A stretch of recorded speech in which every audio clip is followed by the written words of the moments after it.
Asyhadu an la ilaha illallah wa asyhadu anna Muhammadar Rasulullah. Rabbi shrah li sadri wa yassir li amri wahlul 'uqdatam min lisani yafqahu qauli. Amin. Yang kami hormati kepada Ibu Mahalia Putih SCMC selaku pembicara utama pada acara parenting kali ini, seluruh peserta wali murid SDIT Alam Al-Hikmah maupun peserta yang dari luar sekolah SDIT Alam Al-Hikmah yang kami hormati dan kami muliakan. Yang pertama, marilah kita senantiasa memanjatkan rasa syukur kita kehadirat Allah Subhanahu wa taala. Hingga pagi yang cerah ini kita akan belajar bersama mengikuti kegiatan parenting dengan tema anak tangguh, resilience berawal dari orang tua yang cerdas. Yang insya Allah hari ini akan dikupas tuntas, sehingga kita akan belajar bersama menjadi orang tua yang cerdas untuk membentengi anak-anak kita di era digital kali ini. Salam serta salawat tak lupa kita haturkan kepada junjungan Nabi besar Nabi Muhammad Sallallahu Alaihi Wasallam. Baiklah, hadirin dan peserta yang dimuliakan oleh Allah, acara parenting pagi ini kita awali dengan membaca basmalah bersama-sama. Bismillahirrahmanirrahim. Acara selanjutnya adalah tilawah yang akan dibacakan oleh Ananda Ayu Nindya Ferry Azmi yang saat ini merupakan siswi kelas 2 SDIT Alam Al-Hikmah. Kepada Mbak Nindya, waktu sepenuhnya dipersilahkan. A'udzu billahi minasyaitonir rajim. Bismillahirrahmanirrahim. Was-samaa'i wat-tariq wa ma adraka mat-tariq. An-najmus saqib. In kullu nafsin lamma 'alaiha hafid. Falyanzuril insanu mimma khuliqa. Khuliqa mimma indafiqa. Yakhruju min baini sulbi wa tara'ib. Innahu ala raj'ihi laqadir. Yauma tubla sarair. Fama lahu min quwwatin wala nasir. Was-samaa'i dhatir raj wal ardi dhatis sad. Innahu laqaulun fasl. Wa ma huwa bil hazl. Innahum yakiduna kaida wa akidu kaida. Famahiril kafirina amhilhum ruwaida. Shadaqallahul azim. Terima kasih kepada Mbak Nindya. Subhanallah, ya. Alhamdulillah, semoga dengan tilawah yang dibawakan oleh Ananda Ayu Nindya akan semakin memperlancar acara kita pada pagi hari ini. Alhamdulillahirabbil alamin. Pembicara utama kita, beliau Ibu Mahalia Putih, sudah hadir di tengah-tengah kita. Jazakallahu khairan katsir kepada Ibu Mahalia Putih. Hari ini kita berjumpa kembali dalam acara parenting yang insya Allah sebelumnya beliau juga sudah hadir di tengah-tengah kita. Pada waktu itu kita belajar menguatkan fitrah belajar pada orang tua dan ananda di masa pandemi. Dan hari ini insya Allah kita akan mengupas bersama beliau dengan tema anak tangguh, resilience berawal dari orang tua yang cerdas. Baiklah hadirin yang dimuliakan oleh Allah, sebelum beliau menyampaikan akan saya bacakan biodata beliau. Beliau kelahiran Tanjung Karang 21 November 1976, mempunyai 3 putra, dan moto beliau adalah mereka yang sukses adalah yang menjadikan batu bata yang dilemparkan kepadanya menjadi sebuah fondasi yang kokoh. Ini juga patut menjadikan inspirasi untuk kita semuanya, bahwa mendidik anak-anak bukanlah sesuatu yang mudah. Namun butuh proses, butuh perjuangan untuk mewujudkan cita-cita kita bersama. Baiklah hadirin yang dimuliakan oleh Allah, acara kita yang kita tunggu-tunggu dan kita nantikan adalah parenting dengan tema anak tangguh, resilience berawal dari orang tua yang cerdas, yang akan dikupas tuntas oleh Ibu Mahalia Putih SCMC. Kepada beliau, waktu sepenuhnya kami berikan. Monggo, Ibu. Iya, terima kasih Ustadzah Wiwi. Bismillahirrahmanirrahim. Assalamualaikum warahmatullahi wabarakatuh. Waalaikumsalam warahmatullahi wabarakatuh. Alhamdulillah. Terima kasih. Sebelumnya saya haturkan kepada Ustadzah Wiwi karena sudah membuka acara kita di kesempatan kali ini.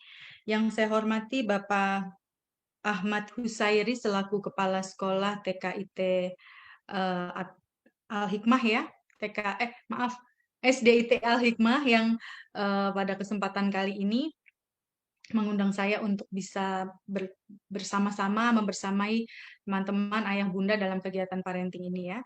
Yang saya banggakan seluruh teman-teman pendidik, ustadz-ustadzah yang mungkin pada kesempatan kali ini juga bergabung di kegiatan ini.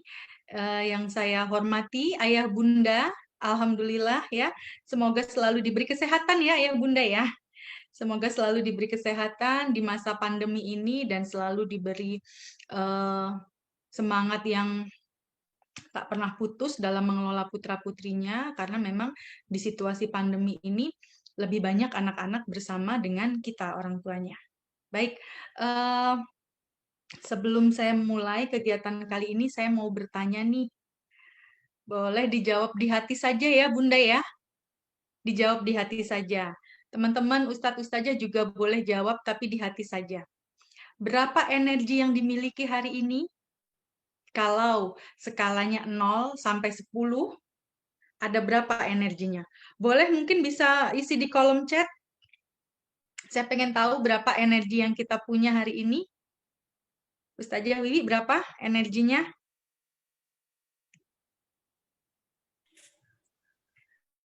Berapa, Us?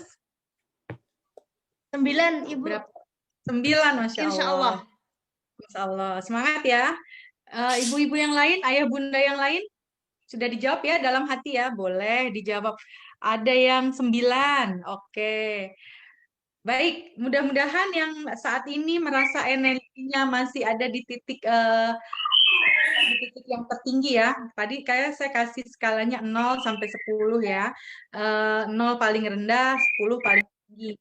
Mudah-mudahan yang skala energinya belum maksimal nanti setelah kegiatan parenting ini bisa dimaksimalkan gitu ya. Baik, terima kasih Ustazah Wiwi tadi sudah diperkenalkan diri saya.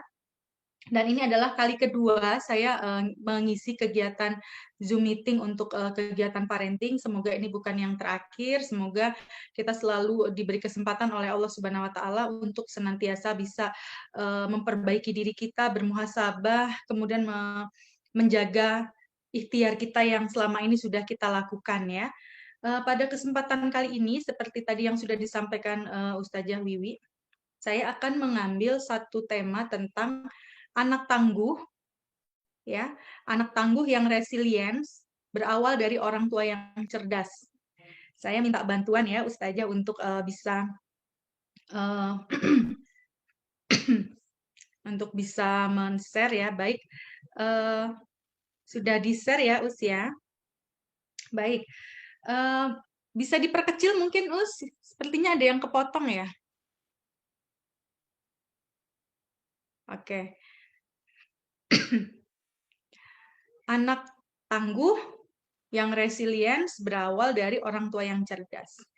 Mungkin ayah bunda masih bertanya-tanya ya, maksudnya apa nih resilience ya? Mungkin beberapa dari teman-teman, dari ayah bunda sudah pernah mendengar atau membaca materi tentang resilience. Tapi mungkin ada beberapa ayah bunda juga sebenarnya yang bingung, resilience ini apa sebetulnya? Tadi sudah sama-sama melihat video ya. Tadi video sudah diputar ya Usia dan sudah sama-sama dilihat. Nah, seperti itulah gambaran resilience ya. Jadi resilience itu adalah kemampuan seseorang atau kemampuan seorang anak ya untuk bertahan dalam kesulitan. Jadi resilience itu sendiri artinya adalah daya lenting atau kelenturan. Bagaimana dia bisa beradaptasi pada situasi-situasi yang menekan, bagaimana dia mampu menerima kondisi yang tidak sesuai dengan harapan, gitu ya. Jadi antara harapan dan kenyataan itu kan kadang berbeda, gitu ya. Nggak usah jauh-jauh ya teman-teman ya Ustazah nggak usah jauh-jauh. Ini kita alami loh, kita alami. Di tahun 2020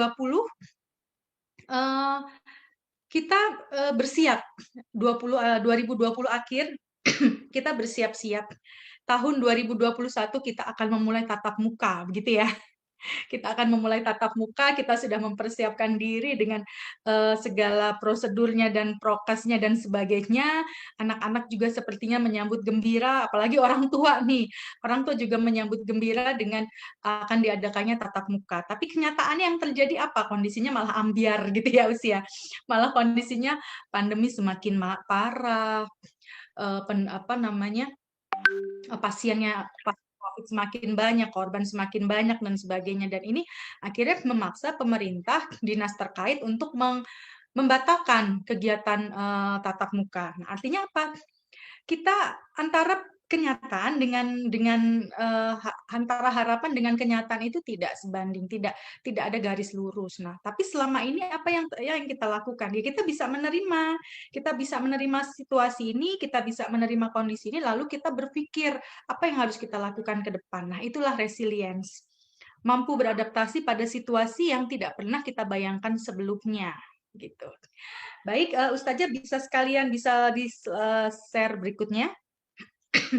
Slide berikutnya. Slide berikutnya, Us. Slide berikutnya. Oke. Perintah Allah untuk mendidik anak dan taat pada Allah ya. Ini adalah surat An-Nisa ayat 9 ya. Di sini yang sangat sesuai sekali dengan materi kita kali ini. Dan hendaklah takut kepada Allah orang-orang yang seandainya meninggalkan di belakang mereka anak-anak yang lemah, yang mereka khawatir terhadap kesejahteraan mereka. Oleh sebab itu hendaklah mereka bertakwa kepada Allah dan hendaklah mereka mengucapkan kata-kata yang benar, perkataan yang benar. Ya. Jadi sudah diperintahkan oleh Allah bahwa kita sebagai orang tua sebisa mungkin untuk bisa mendidik dan tidak meninggalkan anak-anak kita dalam kondisi yang lemah, baik secara mental, secara jiwa yang tidak tangguh gitu ya. Bahwa ini pun sudah dicontohkan sebetulnya oleh baginda Nabi Rasulullah Nabi Muhammad SAW, bagaimana Rasulullah itu mengkondisikan mendidik para sahabat yang usianya pun masih sebetulnya usia masih remaja-remaja awal tapi dididik menjadi pemuda yang tangguh gitu ya. Sebetulnya kan dari zaman dulu itu sebenarnya sudah ada perintah untuk menjadikan anak-anak kita menjadi generasi-generasi yang kuat, yang tangguh. Nah, baik. Jadi hikmahnya jaga supaya generasi anak-anak tidak lemah iman, tidak lemah ibadah, ilmu, dan pemenuhan kebutuhannya gitu ya. Taat dan total bergantung pada Allah gitu ya. Tapi kita juga punya girah atau punya semangat yang kuat untuk bisa menjadikan anak-anak kita itu menjadi manusia yang tangguh gitu. Baik, untuk slide berikutnya, Us. Tujuan Allah menciptakan kita di dunia ini, kita nggak bisa pungkiri ya, bahwa Allah pasti punya tujuan menciptakan kita di muka bumi ini ya. Jadi dunia adalah tempat kita beribadah kepada Allah Subhanahu wa taala, dan misi hidup digunakan untuk beribadah gitu ya. Jadi ini sepertinya slide ini sudah pernah saya share di pertemuan yang sebelumnya, ini hanya sebagai pengingat. Dan misi hidup digunakan itu hanyalah untuk tak lain dan tak bukan hanyalah untuk ibadah gitu ya. Tetapi ibadah di sini adalah ibadah yang diartikan secara luas. Bukan ibadah yang hanya sholat, puasa, tilawah dan sebagainya, tetapi bagaimana kita melakukan sesuatu yang itu benar-benar lillah karena Allah dan di jalan Allah. Salah satunya adalah upaya kita mendidik anak-anak kita. Nah, salah satu upaya mendidik anak-anak kita dengan baik adalah kita mengikuti kajian seperti kajian parenting gitu ya. Ini adalah salah satu hal usaha kita, ikhtiar kita di jalan Allah, dan semoga apa yang kita lakukan pagi hari menjelang siang hari ini akan dicatat sebagai satu amal ibadah oleh Allah Subhanahu wa taala. Gitu ya. Baik, slide berikutnya Ustazah. Slide berikutnya, di situ ada sumber daya terpenting sebuah bangsa bukanlah terletak pada sumber daya alamnya, tapi terletak pada sumber daya manusianya. Kalau sumber daya alam bisa hilang, bisa habis. Tapi sumber daya manusia itu tidak akan pernah habis sepanjang manusia, sepanjang ada kelahiran dan seterusnya gitu ya. Jadi manusia ini loh yang menjadi sumber daya terpenting sebuah bangsa. Dan bahkan apa yang terjadi hari ini, apa yang kita lakukan pada hari ini, katakanlah sekarang kita sedang kegiatan parenting nih ya, kegiatan parenting kita sedang bahas bagaimana mengelola anak supaya dia tangguh dan punya resilience gitu ya. Ini kan salah satu cara kita untuk membangun ketahanan keluarga. Salah satu cara untuk membangun ketahanan keluarga, salah satu cara juga untuk membangun negara ini. Jadi nggak usah jauh-jauh sih nih para ibu-ibu, para emak-emak yang kebetulan mungkin tidak bekerja di luar, tetapi fokus pada anak. Sebetulnya ini bukan perkara yang mudah menjadi orang tua ya. Karena apa? Karena bagaimana nasib bangsa besok itu tergantung bagaimana generasi selanjutnya. Dan generasi selanjutnya itu tergantung bagaimana kita mengelola. Gitu ya. Jadi meskipun anak itu sudah dilahirkan dengan fitrahnya yang luar biasa, tetapi tidak bisa dipungkiri bahwa mereka itu butuh dikuatkan fitrahnya. Gitu ya. Nah, boleh ke slide berikutnya. Slide berikutnya ini masih anget ya. Masih hangat sekali. Semoga kelihatan ya Ayah Bunda ya. Ini saya dapat data beberapa waktu yang lalu saya dikirimin oleh teman hasil sensus penduduk tahun 2020 Provinsi Jawa Tengah ya. Jadi Provinsi Jawa Tengah bukan di Indonesia gitu. Dan ini baru kemarin ya. Jadi keluarnya ini dari tanggal 21 Januari. Jadi benar-benar ini fresh from the oven ya. Jadi benar-benar ini baru sekali informasi. Nah, di sini ada kaitannya dengan slide saya sebelumnya bahwa sumber daya terpenting sebuah bangsa itu terletak pada sumber daya alamnya. Nah, ini dikaitkan dengan hasil sensus penduduk. Nah, di situ pada tahun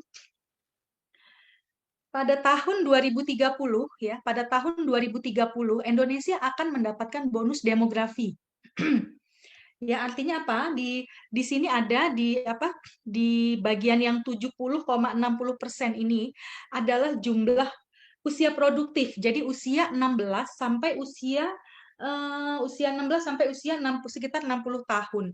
Pada tahun 2030 artinya masih sekitar 9 tahun lagi, jumlah penduduk Indonesia yang usia produktif itu lebih dari 70%, 70,60%. Jadi itu ya, bisa dibayangkan kalau di tahun itu kita dapat bonus demografi, ya senang kita dapat bonus, tapi ternyata bonus ini kalau tidak disikapi dengan mental orang tua yang tangguh ya untuk mendidik anak-anaknya, orang tua yang cerdas mendidik anak-anaknya, kita nggak tahu nasib bangsa ini seperti apa dan bagaimana nanti nasib anak-anak kita. Kenapa? Karena pada tahun 2030 ya, kisaran tahun itu, di usia produktif yang 70% ke atas tentunya persaingan itu akan semakin luar biasa. persaingan pekerjaan dan sebagainya itu akan semakin luar biasa. Akan ada sekitar 40% jenis pekerjaan yang sekarang ini ada dan diidam-idamkan, barangkali nanti sudah nggak ada, gitu ya. Tapi akan ada juga banyak jenis pekerjaan-pekerjaan baru yang akan bermunculan. Nah, pertanyaannya, apakah kita sudah mempersiapkan anak-anak kita untuk menjadi pemuda generasi yang tangguh untuk bisa bersaing, gitu ya, untuk bisa bersaing di kondisi yang seperti itu. Nah, itu sebabnya kenapa saya memilih materi ini ya, menawarin materi ini ke Ustazah. Ini kita harus mulai dari sekarang nih, jangan kita pikir anak kita masih SD itu masih jauh gitu ya, 9 tahun lagi itu anak-anak kita itu kemungkinan kalau yang kelas 6 sekarang mereka sudah kuliah ya gitu ya, dan kita harus persiapkan dari sekarang gitu ya. Jadi ini data yang akhirnya menjadikan saya harus membicarakan masalah ini. Baik, berikutnya Ayah Bunda, Ustazah, slide berikutnya. Di situ ada quote dari Mark Twain ya. Mark Twain ini adalah bapak psikologi positif. Ayah saya, boleh dipindah, Us?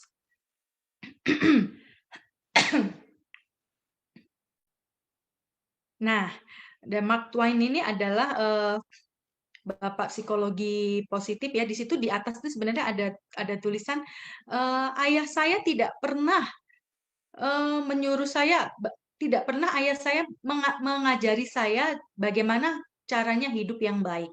Tetapi ayah saya memberikan saya, menirukan kepada saya, memberikan contoh pada saya. Gitu. My father never taught me how to live, he saw me. Jadi ayah saya tuh nggak pernah nasehatin saya bagaimana harus menjalani hidup. Tetapi ayah saya memberikan saya contoh dan teladan. Nah, di sini di dalam surat Al-Baqarah ayat 44 dikatakan, mengapa kamu suruh orang lain mengerjakan kebajikan sedang kamu melupakan diri atau kewajibanmu sendiri? Gitu ya. Jadi padahal kamu membaca Alkitab Taurat, maka tidaklah kamu berpikir, gitu ya. Jadi anak-anak kita mau kita nasihatin kayak gimana pun, mau kita kasih quote kayak apapun, mau kalimat-kalimat motivasi seperti apapun, tapi ketika kita tidak memberikan contoh, tidak memberikan teladan yang memadai, itu tidak akan pernah bisa mempan gitu. Jadi yang dibutuhkan anak-anak kita adalah orang tuanya dulu nih yang harus cerdas, gitu ya. Orang tuanya harus tangguh dulu. Kita suruh anak kita, ayo dong berpikir yang cerdas, ayo dong kreatif, ayo dong jadi manusia yang tangguh. Tapi kita sendiri kalau kita ada masalah, kita respon yang kita munculkan adalah respon yang tidak menunjukkan orang-orang yang kuat, yang tangguh gitu. Artinya apa? Anak kita lihat bapak aja, bunda aja kalau lagi ada masalah kelihatan banget stresnya gitu kan. Bunda aja ketika menghadapi persoalan, sebenarnya persoalan sederhana aja cemasnya kayak gitu, nggak tangguh gitu dan sebagainya gitu ya. Jadi bukan pada berapa quote atau seberapa kita memberikan kalimat-kalimat motivasi kepada anak-anak, tapi memberikan contoh pada anak-anak. Anak-anak mungkin saja dia salah mendengar. Dia bisa saja salah mendengar, tapi dia tidak akan pernah salah melihat. Seperti itu. Ya. Baik, mungkin di slide berikutnya, Ayah Bunda. Nah, ini penting ya untuk menjadikan anak-anak tangguh, untuk menjadikan anak-anak tangguh yang resilience, perlu sekali keterlibatan ayah dalam perkembangan mereka. Jadi nggak bisa diabaikan. Jadi kalau kita bicara mengenai keparentingan, parenting itu bukan hanya urusan para emak-emak, bukan hanya urusan para ibu-ibu, tetapi keterlibatan ayah juga dibutuhkan dalam keparentingan. Bahkan di dalam Al-Quran, dari 17 ayat yang bertutur tentang kepengasuhan, 14 ayat itu tentang bagaimana ayah mendidik anak-anaknya. 14 ya, ayah bunda ya, teman-teman ya. 14. 2 ayat bagaimana seorang ibu, umi kepada anaknya. 2. Kemudian baru 1 ayat nih, bagaimana guru kepada muridnya. Gitu. Artinya apa? Di dalam Al-Quran itu 14 ayat sendiri tuh yang membahas tentang bagaimana pendidikan ayah terhadap anak-anaknya. Di sini ada surat Luqman ya. Bapak, Ibu, Ayah, Bunda bisa lihat di slide ini ya. Nanti boleh di-share bagaimana mengajarkan tauhid, mengajarkan sholat, mengajarkan akhlak. Ini tugas ayah. Jadi kalau ini semua ya menjadi teladan, menjaga, mengingatkan agar tidak menjadi penghuni neraka, dan sebagainya yang ada di slide ini itu tidak dilakukan oleh ayah, bisa kita bayangkan bagaimana nanti kita lama ya seorang ayah itu ditanya di yaumil akhir nanti tentang seberapa yang sudah dilakukan. Itu apa yang sudah dilakukan oleh ayah terhadap anak-anaknya. Nah, kalau ini semua tugas yang harusnya ini menjadi tugas ayah tapi dilakukan oleh ibu. Seberapa seorang ibu itu mendapatkan pahala atas keikhlasannya melakukan sesuatu hal yang sebetulnya itu tugas seorang ayah gitu ya. Jadi ibu-ibu semua ketika melakukan ini ya ikhlas saja meskipun kita tahu sebetulnya itu tugas ayah gitu ya. Ikhlas saja, balasannya nanti kita akan mendapatkan balasannya nanti di sana gitu ya. Baik, kemudian slide berikutnya Ustazah. Nah, di sini juga ada surat Al-Baqarah mengajarkan tauhid mengajarkan tauhid secara mendalam hingga bisa diturunkan kepada generasi berikutnya ya dalam Al-Baqarah 132 sampai 133. Dalam surat Hud ayat 42 tidak putus asa mengingatkan untuk beriman sampai detik-detik terakhir. Dalam surat Al-Imran 37 bagaimana memberikan perhatian, bertanya tentang keadaan baik dalam situasi normal maupun dalam kondisi yang nggak normal atau merisaukan dan ganjil. Ini tugas ayah. Selama ini apakah anak-anak kita kalau curhat sama siapa? Curhatnya sama siapa selama ini anak-anak kita gitu ya. Kalau banyak curhatnya sama ibu, banyak curhatnya sama guru dan tidak ada ayah, peran ayah di situ ketika anak curhat. Nah, ini perlu dipertanyakan gitu ya. Bagaimana perhatian, bagaimana seorang ayah itu harus tahu kapan anak laki-lakinya itu mulai mendapatkan anugerah mimpi basah gitu ya.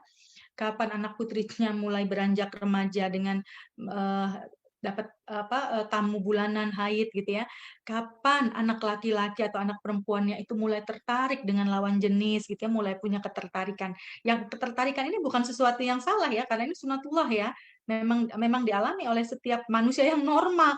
Alhamdulillah gitu ya kalau anak kita perempuan putri tertarik dengan laki-laki, yang anak kita laki-laki tertarik dengan anak putri, berarti kan anak kita dalam kondisi normal seperti itu. Nah, bagaimana ini orang tua, bagaimana ayah ini bisa memberikan perhatian pada hal-hal yang detail seperti ini?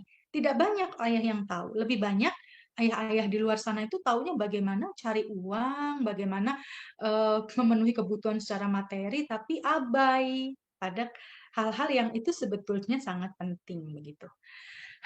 Kemudian yang slide berikutnya kita akan masuk kepada resilience dulu ya. Resilience itu apa? Apa sih resilience ini? Dari tadi resilience gitu ya. Resilience adalah kemampuan untuk terus berjuang hingga dia pulih. Belum Usnah. Hingga dia pulih, bahagia, hingga berkembang jadi individu yang kuat, bijaksana, dan menghargai kehidupan. Jadi seperti tadi yang saya awalkan di depan ketika saya mengulas tentang judul ya, resilience ini adalah daya lenting, kemudian daya kelenturan. Misalnya gini nih. Ya itu tadi seperti yang saya sampaikan tadi ya, kita udah siap-siap tahun 2021 mau tatap muka, ternyata nggak jadi tatap muka. Masa iya kita mau gedruk-gedruk nangis nggak menerima kondisi? Nggak mau, pokoknya tetap harus tatap muka, nggak mau gitu kan? Berarti kan kita tidak bisa menerima kondisi. Jadi resilience ini juga termasuk dalam bagaimana dia menerima kondisi, bagaimana dia menerima tantangan. Anak-anak gitu ya, misalnya kita mau pergi nih, kita besok hari Minggu mau pergi jalan-jalan ke alun-alun, kita mau makan bubur ayam di sana, kita mau main-main keliling-keliling dan sebagainya.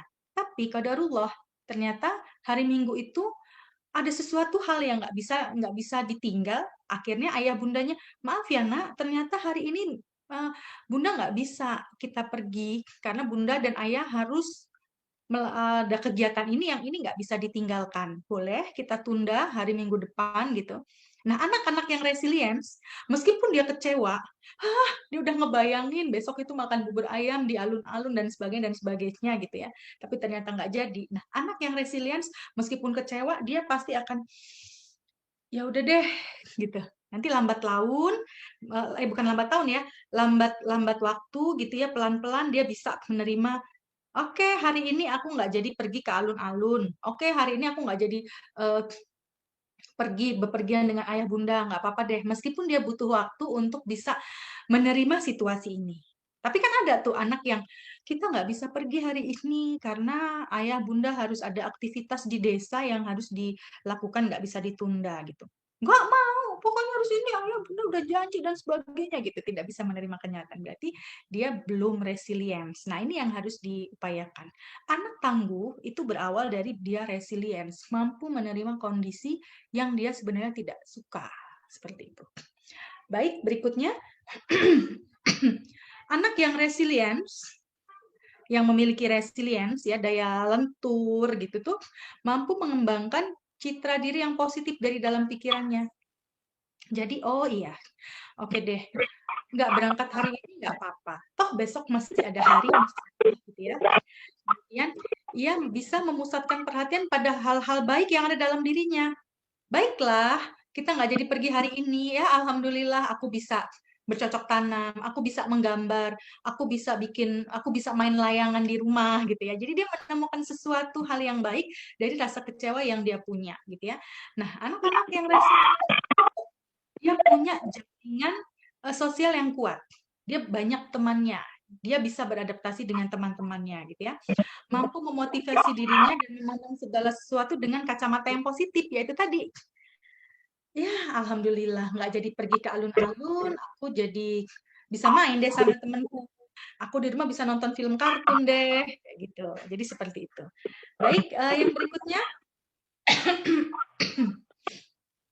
Ini ada ciri anak yang punya resilience.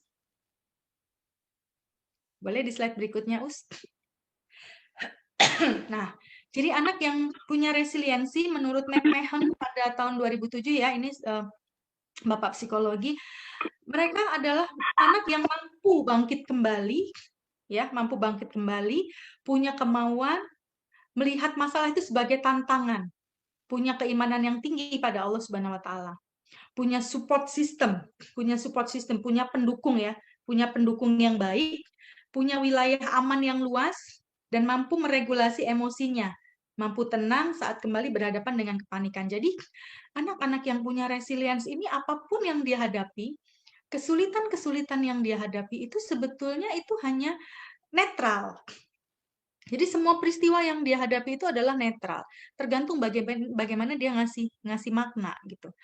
Oh, aku nggak jadi pergi hari ini. Allah memang, ini memang apa ya namanya takdir yang terbaik yang Allah kasih ke aku. Oh, aku nggak jadi tatap muka. Insya Allah ini yang terbaik buat kita, gitu ya. Jadi dia punya yakin, percaya sekali bahwa apa yang terjadi pada dirinya itu memang sudah digariskan oleh Allah Subhanahu Wa Taala, gitu ya. Kemudian mampu meregulasi emosinya, mampu mengatur emosinya. Meskipun kesel, meskipun jengkel, nggak jadi pergi dan sebagainya, dia nggak lantas gedruk-gedruk gitu ya. Tapi dia tenang gitu ya. Terus dia pelan-pelan untuk bisa mengembalikan suasana hatinya untuk bisa lebih baik lagi seperti itu. Itu ciri-ciri anak yang resilience. Jadi asik gitu loh anaknya ya. Nah, kita nggak tahu nih sampai kapan kita mendampingi anak-anak. Selama ini anak-anak yang semua-muanya tuh selalu kita penuhi, selalu kita turuti keinginannya gitu ya. Nggak usah jauh-jauh deh. Misalnya anak kita yang sekarang kelas 5 atau kelas 6 SD, kalau kita memutuskan mereka untuk mondok, untuk di pondok pesantren, kan kita cuma punya waktu tinggal 1 tahun, 1,5 tahun untuk membersamai mereka. Kita sudah bekalin apa mereka untuk punya resilience, untuk punya daya lenting. Padahal di luar sana tantangannya kayak gimana, gitu ya. Dan tidak, anak-anak kita nggak bisa memastikan bahwa mereka akan bahagia-bahagia saja di lingkungan yang tanpa kita, seperti itu. Baik, berikutnya. Jadi di slide berikutnya, resilience membuat anak tuh jadi terampil ya, terampil membuat keputusan, tekun menyelesaikan tugas dengan tuntas. Dia juga punya tanggung jawab, gitu ya. Dia bertanggung jawab bahwa ini adalah tugas dia, sesulit apapun akan dia kerjakan, gitu ya. dia mampu bangkit dari keterpurukan. Misalnya dia dibully oleh teman-temannya, dia terus ambil hikmah dari setiap peristiwa yang tidak enak.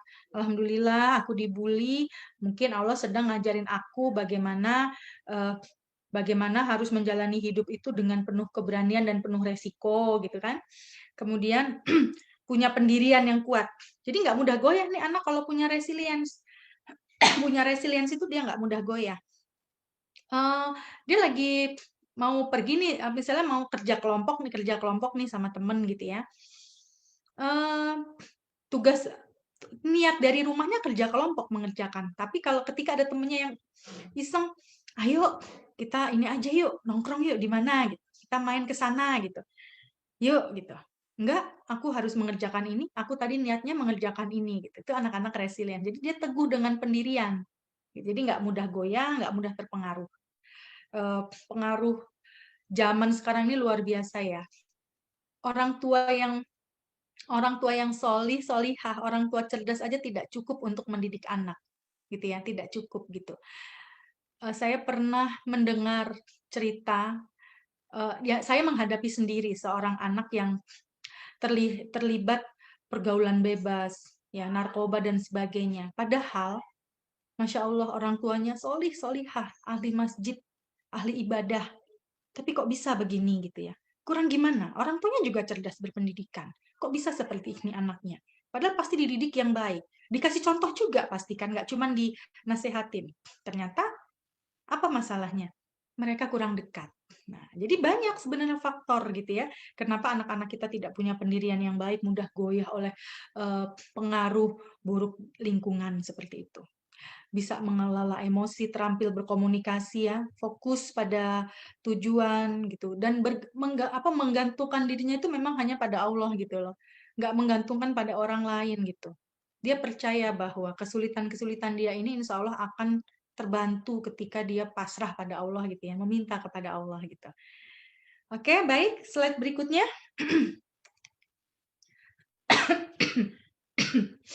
Dua indikator resilience menurut Seti dan Rogos ya, 97, adanya permasalahan atau kesulitan hidup atau stresor ya. Ini stresor yang signifikan mendatangkan tekanan psikologis bagi seseorang yang mengalaminya. Jadi ini indikator kenapa seseorang dikatakan resilience ketika dua hal ini muncul ya, ketika dua hal ini ya, dua hal yang satu adanya permasalahan, kemudian dua muncul adaptasi positif dan sebagainya, ini dia bisa lewati, gitu ya. Jadi dia bisa melewati setiap kesulitan-kesulitan, stresor yang muncul, tekanan-tekanan ini yang masuk ke dalam diri dia itu dia bisa lewati dengan baik. Nah, itu indikator dia resilience, gitu. Baik, yang berikutnya. Ciri-ciri anak resilience. Nah, ini ayah bunda. Ayah bunda boleh sambil dicek ya apakah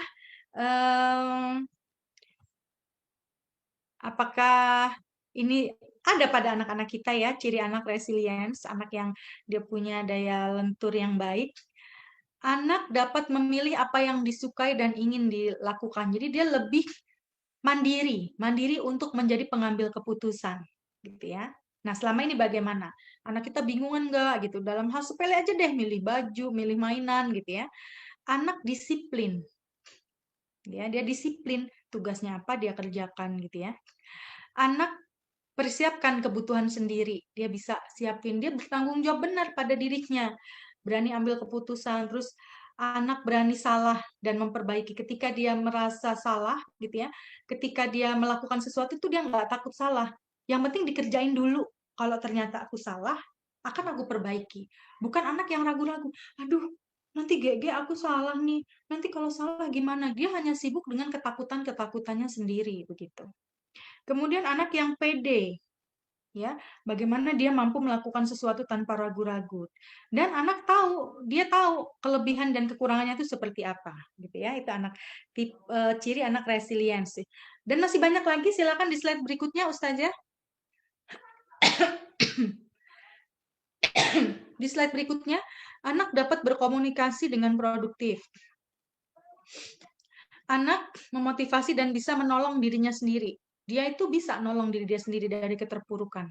Ketika diganggu temannya, oh Dia berani menyatakan ketidaksukaan gitu. Maaf, aku nggak suka kamu beginiin. Gitu. Maaf, aku nggak suka barangku seperti ituin gitu ya. Anak suka mencoba hal-hal baru. Jadi dia orangnya nggak gabutan gitu ya, nggak bingungan gitu, nggak mati gaya gitu ya. Jadi ketika dia sudah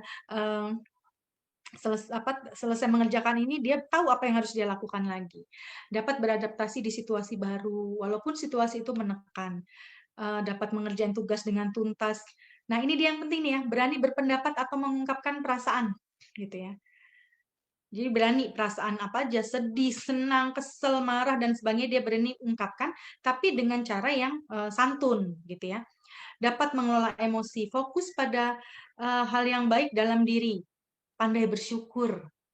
Dia pandai bersyukur karena apa? Dia merasa bahwa apa yang saya terima saat ini itu nggak jauh dari itu pertolongan Allah gitu ya.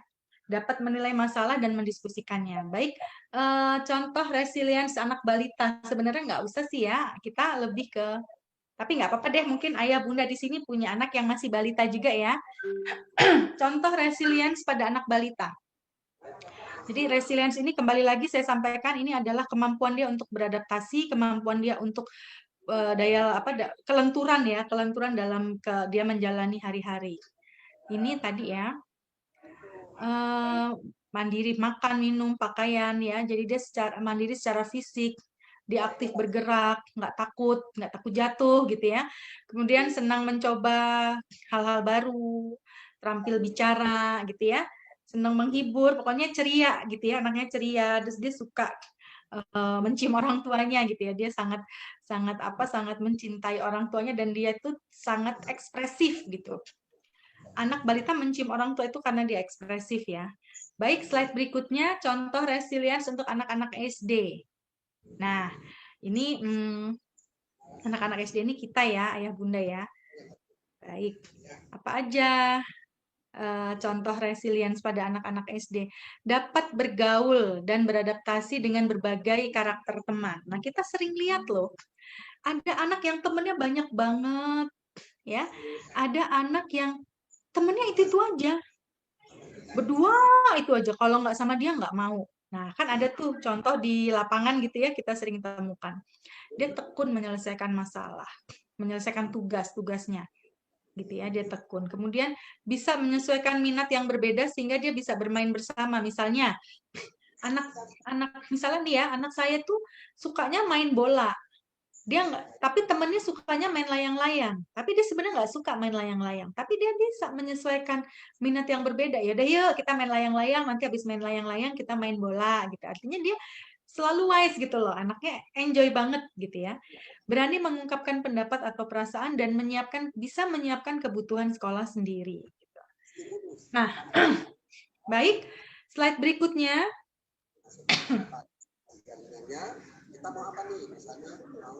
Slide berikutnya. Menurut Edith Goldberg ya, tahun 95 untuk mengembangkan resilience, setiap anak memiliki kekuatan yang bersumber pada dirinya, yaitu konsep diri. Nah, ini konsep diri penting ya. Setiap anak itu pasti punya konsep diri. Ada konsep diri yang positif, ada konsep diri yang negatif. Konsep diri yang positif itu, konsep diri yang negatif dulu ya. Konsep diri yang negatif itu dia begini. Aku tuh orangnya jelek, aku malu kalau aku tampil kelihatan jeleknya nanti gitu. Hidungku pesek, aku tuh nggak pede gitu. Aku pendek, aku gendut, aku hitam, aku malu gitu. Itu konsep diri yang jelek. Aku kan bodoh, aku tuh nggak cerdas. Enggak, aku malu gitu. Itu konsep diri yang negatif. Nah, kalau anak-anak yang resilient, konsep diri yang dia miliki itu adalah konsep diri yang positif. Apa itu? I am, saya, gitu ya. I have, dan I can. I can ya. Jadi inilah saya punya, dan saya bisa. Nah, kita akan satu-satu ya, akan kita bahas satu-satu ya, ya Bunda ya. Yang pertama I am. Boleh di slide-nya, Us? Itu ya Pak. Tapi nanti setelah selesai. Ini kita baru membicarakan mengenai stimulus. Karena stimulus itu penting di dalam sebuah literasi. Jadi suara apa ya? Baik, I am ini kesadaran dan kemampuan untuk mengenali diri sendiri. Anak yang punya kesadaran dan kemampuan untuk mengenali diri sendiri, gitu ya. Dia tahu gitu, aku adalah anak, aku senang belajar. Dia sadar, aku tuh senang belajar. Dia punya label positif pada dirinya sendiri, melabel dirinya positif. Aku senang ngebantu orang lain. Aku suka bergerak, gitu ya. Kreatif, senang mencoba hal baru, mudah berteman, suka bermain Lego misalnya. Takut gelap, menyadari aku tuh takut sama gelap. Dia nggak malu ketika dia harus mengutarakan bahwa saya tuh punya kelemahan yang takut gelap, takut ditinggal gitu ya. Dia mau menyadari, tapi ketika dia menyadari bahwa saya takut gelap, tapi saya punya cara untuk cara untuk menyelesaikan masalah dengan takut gelap, misalnya dia bawa senter dan sebagainya gitu ya. Kemudian yang berikutnya, I have. Aku mempunyai. Aku mempunyai kesadaran dan pengetahuan tentang faktor yang mendukung aku. Dia tahu benar dirinya ya. Lahir dari keyakinan bahwa lingkungan sosialnya itu mendukungnya. Nah, ini semua diperoleh dari hubungan yang baik dengan orang tua. Jadi gini, ayah bunda ya, tadi saya sempat cerita. Ada tuh teman saya yang solihah, ahli ibadah, ahli masjid gitu ya, sering ke masjid dan memberikan contoh yang baik pada anak-anaknya. Contoh, tetapi kenapa ada satu anaknya yang kok berbeda gitu ya, terlibat pergaulan bebas dan sebagainya. Ternyata apa? Tidak dekat gitu ya. Jadi dekat dengan anak itu perlu. Salah satu hal yang membuat kita bisa mengelola anak-anak itu adalah ketika kita dekat. Selama ini, apakah kita udah dekat sama anak-anak? Apakah anak-anak itu bebas bercerita pada kita tanpa takut nanti kalau cerita dimarahin gitu ya? Saya sering tuh, ayah bunda, ngobrol sama anak-anak pra remaja ya, kelas 5, kelas 6 gitu. Ketika saya ngobrol dengan anak-anak itu, anak kelas 6, itu kalau dengan anak laki-laki dengan anak perempuan itu berbeda. Anak laki-laki itu biasanya yang mereka ceritakan pada saya itu petualangannya ketika mereka mencoba hal-hal baru dengan melihat, mohon maaf, film-film yang ya, anak-anak itu nonton film-film yang harusnya tidak ditonton gitu. Itu mereka bangga sekali gitu loh menceritakan itu pada saya gitu. Anak-anak putri bangga menceritakan hal apa? Dia ditaksir sama teman laki-lakinya, dia menyukai lawan jenisnya gitu. Ketika saya tanya, orang tuamu tahu nggak kalau kamu pernah nonton film begitu? Nggak berani cerita. Nggak lah, kalau aku cerita sama ibuku, sama ayahku ya aku habis, aku mesti dimarah-marahin dan sebagainya gitu. Anak putri juga. Setiap Bulia datang ke sekolah ini kok kamu seneng banget sih ketemu sama Bulia, itu alasannya apa sih? Ini saya lakukan terjadi ketika saya melakukan kunjungan ke ke SD ya. Biasanya saya ada beberapa waktu tertentu saya berkunjung ke sekolah yang saya tangani untuk ketemu anak-anak si calon remaja ini gitu. Senang kalau ketemu sama Bulia itu bisa ngobrol, bebas, nggak takut dimarahin gitu. Lah memang selama ini siapa yang marahin kalau cerita kayak gitu? Ya aku suka kalau aku cerita gini sama orang tuaku, aku ya nggak berani. Nanti aku mesti udah dinasehatin macem-macem. Aku jadi nggak mau cerita sama orang tua lagi gitu. Jadi dia tidak dekat. Jadi sebenarnya apapun yang diceritakan oleh anak-anak itu sesuai nggak dengan kita. Misalnya cerita tentang ditaksir sama teman lawan jenis gitu ya.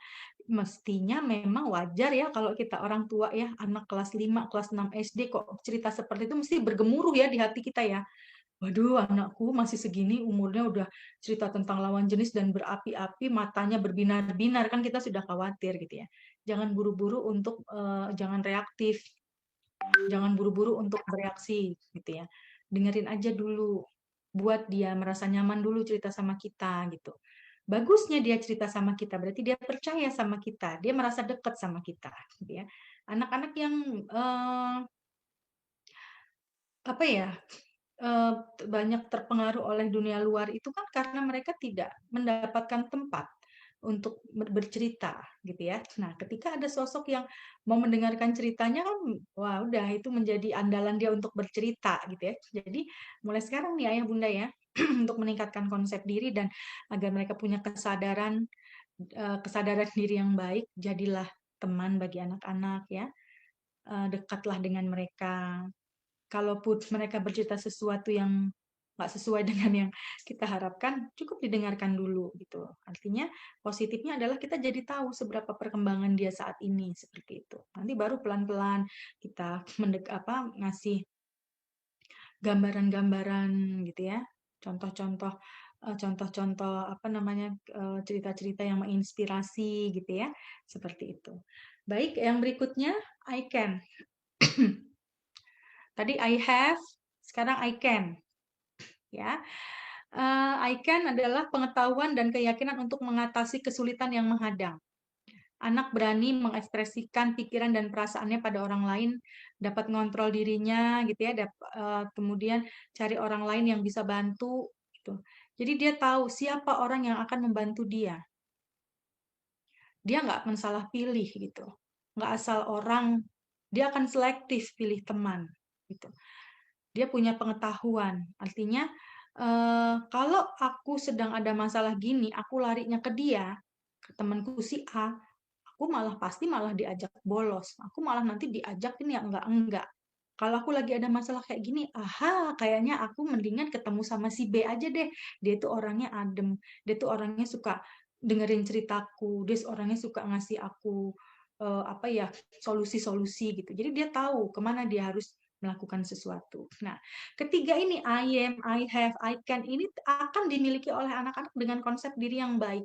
Itu kenapa kok kita orang tua itu wajib untuk memberikan selalu yang namanya apresiasi terhadap anak-anak kita, begitu. Ya, baik. Yang berikutnya kita akan ke anak tangguh. Nah, dari tadi kita berbicara mengenai resilience. Resilience itu ada di dalam anak tangguh. Jadi sesuai dengan judulnya ya, anak tangguh adalah anak yang memiliki resilience. Anak yang memiliki daya lenting artinya ya, dalam menghadapi tantangan atau ujian atau hambatan dalam kehidupannya. Nah, ini termasuk proses perkembangan adaptif ya, adaptif yang positif ya, dia mampu beradaptasi gitu. Saya akan berbicara masalah lain, jadi begini. Untuk anak-anak kita menjadi sukses, ya anak-anak kita menjadi sukses ke depannya, kita nggak tahu nanti anak-anak kita menjadi apa gitu ya. Ternyata ada banyak kecerdasan yang bisa membantu mereka untuk jadi sukses ya. Ada kecerdasan intelektual, itu kecerdasan yang berhubungan dengan secara kognisi gitu ya.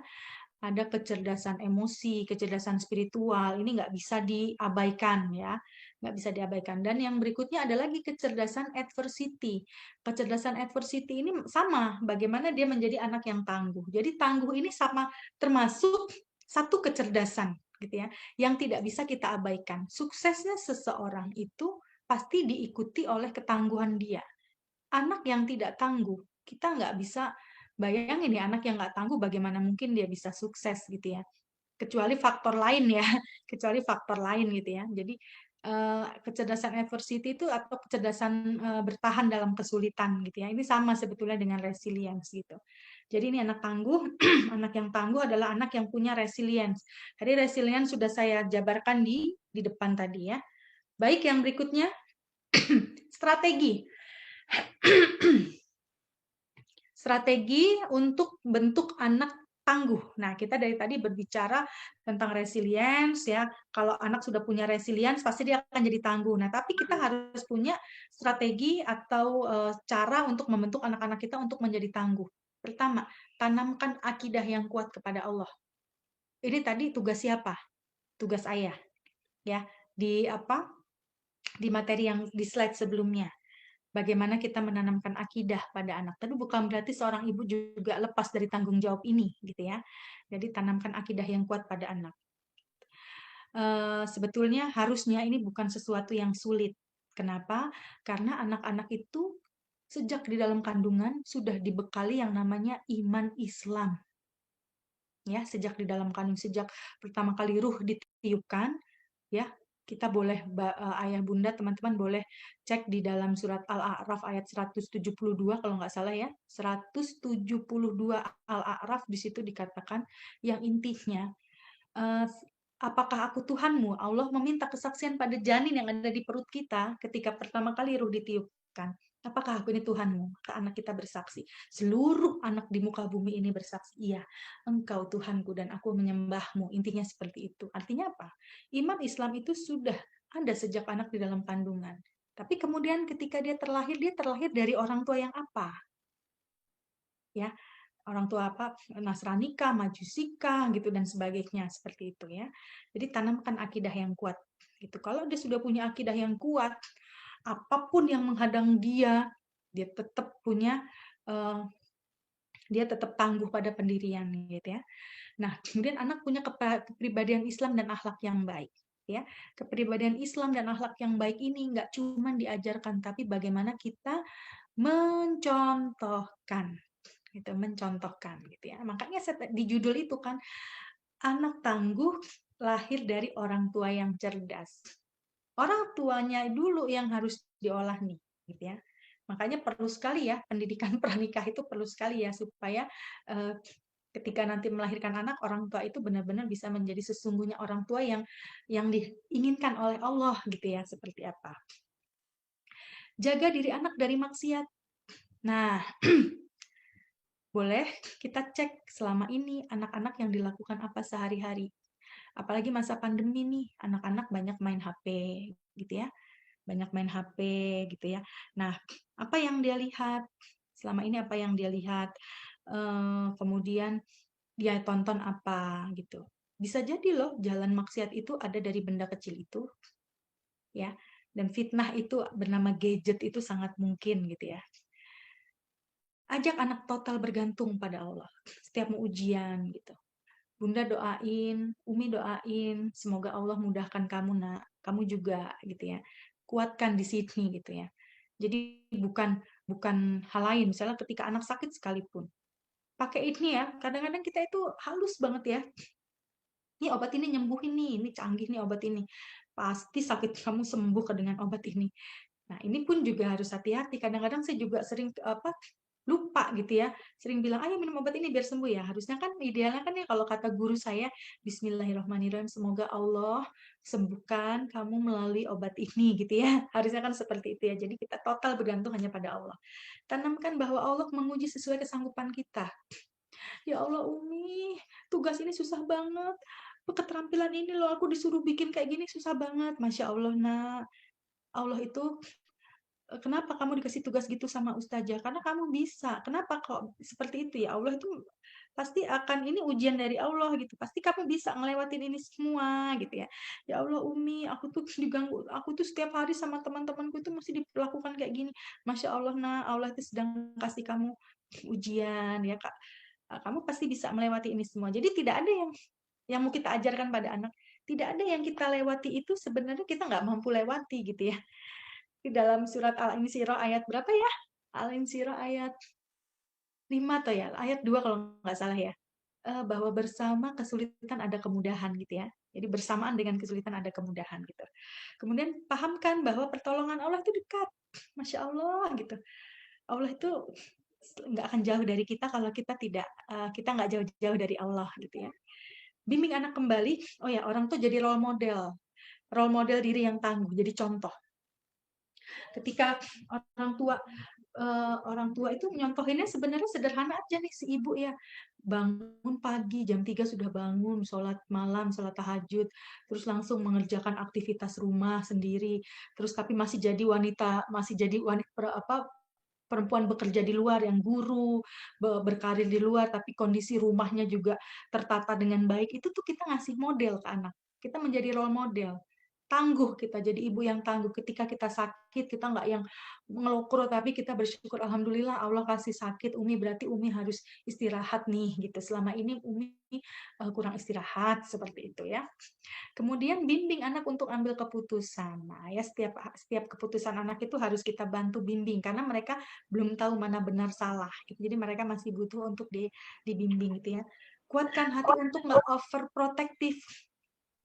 Kuatkan hati, overprotective itu terlalu kita jaga. Anak tuh kita jaga banget gitu loh, seperti itu. Nah itu kuatkan gitu. Nggak tega sebenarnya, nggak tega ya dia pergi ke sana sendirian. Nanti kalau ada apa-apa Bismillah. ya bismillah Allah akan menjaga anak-anak kita gitu ya. Gitu. Diajarkan juga doa mau pergi gitu ya. Bismillahi tawakkaltu 'alallah la haula wala quwata illa billah gitu. Kamu akan dijaga oleh Allah nak gitu. Meskipun sebenarnya berat hati kita ini gitu ya. Baik, yang berikutnya strategi bentuk anak tangguh. Oke, slide berikutnya. Tetapkan slide berikutnya. Tetapkan aturan dan batasan yang disepakati. Oke. Ini nggak terputus kan, Us?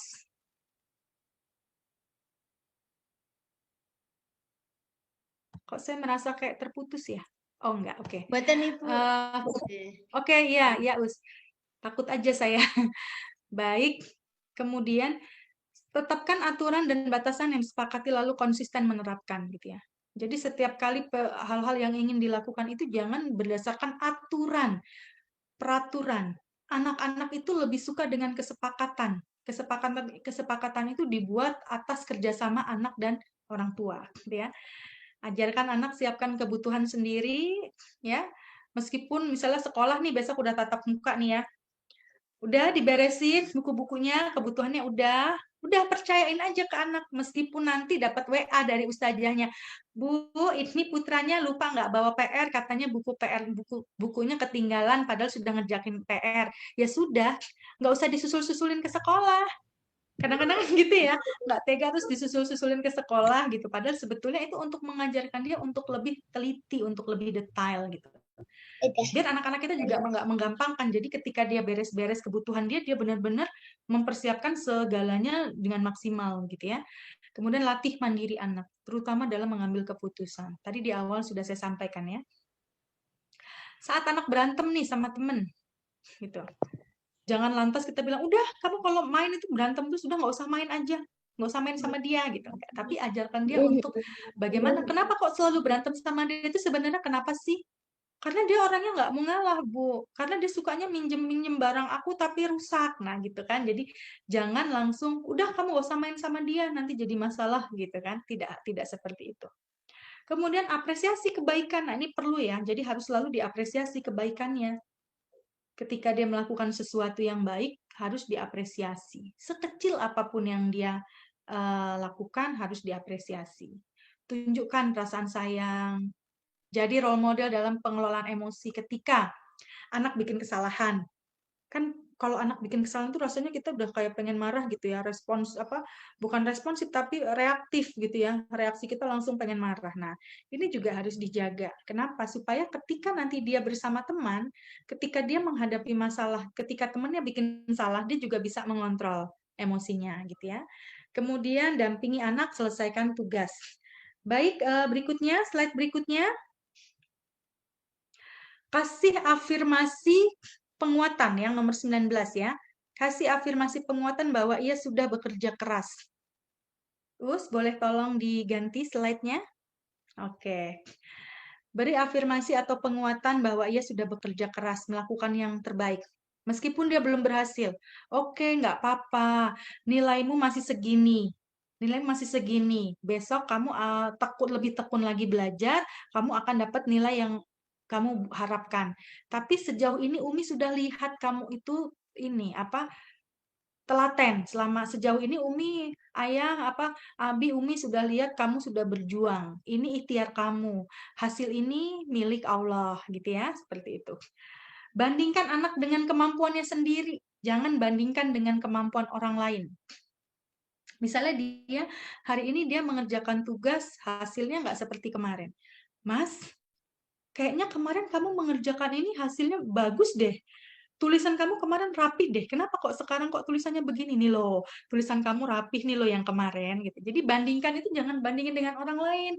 Kadang-kadang kan kita sukanya gitu ya. Pengennya memotivasi anak gitu ya. Dia biar kuat, biar tangguh, kita motivasinya gini. Contoh tuh temen-temen kamu tuh yang namanya si Fulan, dia itu begini-begini gitu. Kamu kayak dia dong gitu. Itu hanya akan menghancurkan harga dirinya saja gitu ya. Bandingkan dengan perilakunya sendiri gitu. Fokus pada proses, bukan pada hasil. gitu ya. Kemudian bantu anak untuk hadapi rasa takutnya. Kamu takut ke sekolah ketemu teman, oke. Sekarang kita cari solusi gimana biar kamu nggak merasa takut. Oh, berarti kamu memang ketika berjalan kamu melihat ada mereka di sana, kamu memang harus mencari jalan lain gitu. Kamu menghindari ketemu mereka supaya kamu tidak terjadi konflik. Itu cara kita untuk mencari solusi, begitu ya. Kemudian strategi berikutnya ini banyak banget sampai 30 ya. Saya agak cepat aja ya karena waktu terbatas. Saya tuh kalau bicara itu suka lupa. Pengennya sih sampai jam 2 nih ngisinya.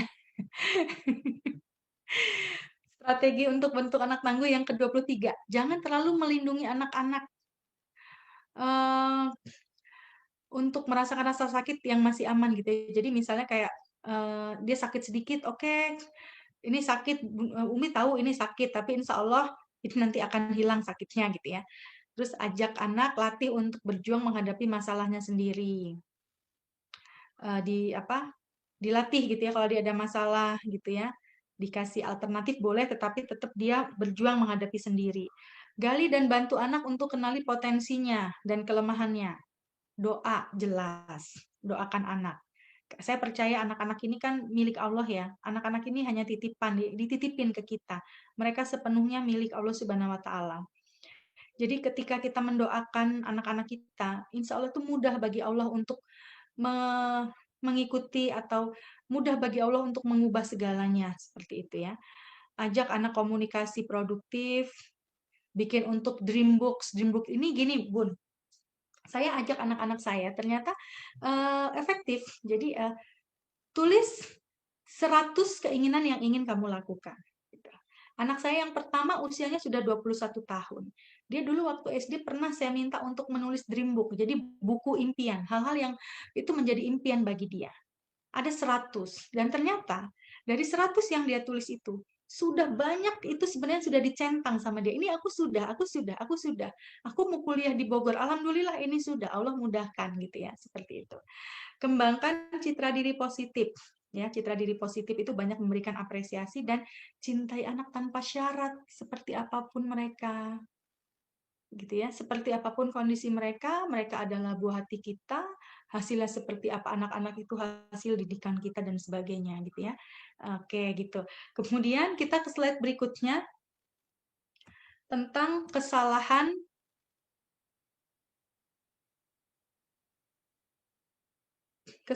pola pikir orang tua terhadap membentuk anak tangguh. Nah, ini kesalahan yang harus kita hindari, ya Bunda ya. Kita berpikir bahwa anak kita masih kecil dan harus selalu dibantu. Ya. Saat dia sudah besar nanti pasti dia bisa berubah sendiri, nanti bisa matang, bisa mandiri gitu. Udahlah dibantu aja. Dapat tugas dari sekolah, suruh bikin clipping misalnya ya. Bisa apa ya, kalau zaman sekarang tuh nggak ada clipping ya. Misalnya membuat kolase gitu ya, membuat kolase. Masih kecil dibantu aja deh, diajarin. Bukan cuma diajarin, tapi dibantu dibikinin. Nggak tega kita ngelihat anak kesusahan gitu. Namanya anak-anak, dibantu nggak apa-apa. Nanti kalau dia sudah besar, dia juga matang sendiri, dia nanti mandiri sendiri. Nggak bisa. No. Jadi anak mandiri 10 tahun kemudian dia kayak gimana itu bergantung bagaimana kita mengelolanya hari ini. Seperti itu. Jadi mendidik itu nggak mendadak gitu ya, jadi butuh proses. Seperti apa anak kita pun itu juga hasil dari pengelolaan kita sejak dia masih kecil. Kemudian, memilihkan apapun yang terbaik untuk anak karena merasa paling tahu apa yang terbaik. Misalnya, pilih baju aja deh. Gitu. Udah Bunda yang pilihin, Umi yang pilihin. Gitu. Suruh deh dia untuk pilih sendiri gitu. Yang terbaik itu bukan melulu yang kita pilihkan gitu. Bisa jadi yang dia pilih itu baik menurut dia gitu. Banyak hal gitu ya. Pilihan-pilihan tentang sekolah gitu ya. Misalnya kegiatan ekstrakurikuler gitu. Umi tuh maunya kamu itu ini kayak Umi tuh dulu di ini di karate gitu katakanlah ya. Ami dan Ubi itu dulu atlet karate, jadi kamu ikut karate aja. Padahal anaknya pengennya memanah, padahal anaknya pengennya menari, kayak gitu kan. Seperti itu. Jadi nggak bisa kita menyamak-nyamakan gitu ya.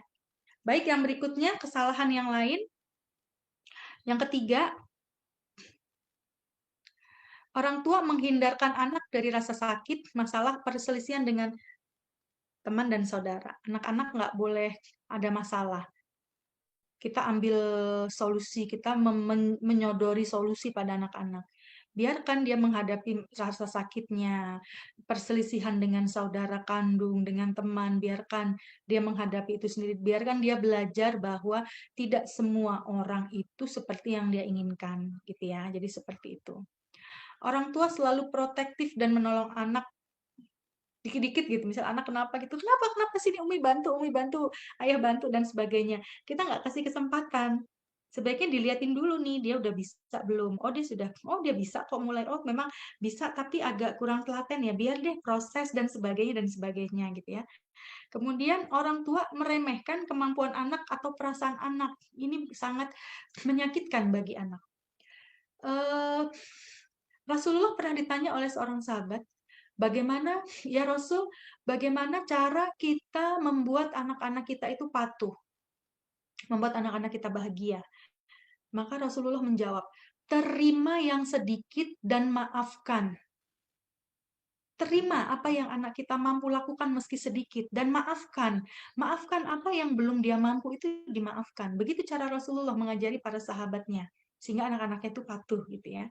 Kemudian memanjakan anak ini jelas ya, memanjakan di sini ini lebih kepada menuruti semua keinginan yang dia inginkan. Nggak tega anak nangis, nggak tega anak kecewa, pokoknya jangan sampai kecewa. Kenapa jangan sampai kecewa? Karena aku tahu kecewa itu nggak enak. Masa kecilku banyak kecewa, gitu ya, sering ya ayah bunda ya. Masa kecilku tuh sering kecewa, jadi aku nggak mau anakku tuh merasakan apa yang kurasakan ketika dia nanti kecewa seperti aku. Cukup aku aja deh yang merasakan, begitu. Seperti itu. Ya, baik. Kemudian, nah ini kesalahan orang tua yang harus kita hindari adalah menurut Twitch tahun 2006 ya, helikopter parenting istilahnya. Jadi di sini nih pola asuh yang fokus untuk memprotek anak itu diprotek, sehingga semua gerak keinginan anak itu harus jadi prioritas utama anak-anak. Anak apa itu diawasi terus sehingga anak itu tidak punya kemampuan untuk memutuskan sesuatu. Dia gerak dia itu menjadi terbatas gitu ya. Nah, sekarang belum kelihatan ketika anak kita SD, tapi nanti ketika dia sudah beranjak remaja, dewasa, ketika nanti dia jadi anak SMA, kuliah, sudah menikah, gitu ya, sudah menikah, di mana anak nanti cenderung tertutup dengan gagasan atau aktivitas baru, jadi nggak pede, gampang cemas, mudah menyerah, manja, dan bergantung pada orang tua. Padahal anak kita yang laki-laki akan menjadi pemimpin dalam rumah tangga, akan menjadi imam dalam rumah tangga. Anak kita yang perempuan akan menjadi seorang ibu, menjadi tiang di keluarga, tiang negara ya. Orang tua itu ya, ibu itu tiang negara begitu ya. Akan mendidik anak-anak kita. Bagaimana anak kita yang kita didik dengan metode helikopter parenting yang apa-apa itu kita awasi dan sebagainya itu, nanti dia mungkin nggak tumbuh menjadi manusia yang kuat, yang tangguh gitu ya.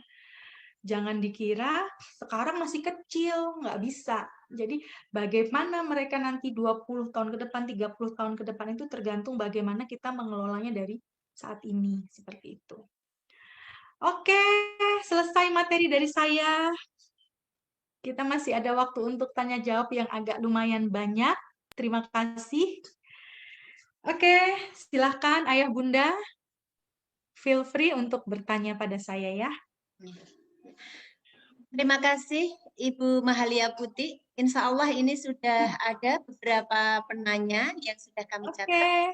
Dan sekedar informasi, insya Allah dari pihak sekolah akan memberikan door prize yang menarik bagi orang tua peserta yang sudah bertanya. Insya Allah nanti door prize bisa diambil ke sekolahan. Sekaligus juga ini dalam rangka promosi sekolah Ibu, kami insya Allah ini juga dalam rangka PSD untuk penerimaan sekolah baru tahun ajaran 2021-2022.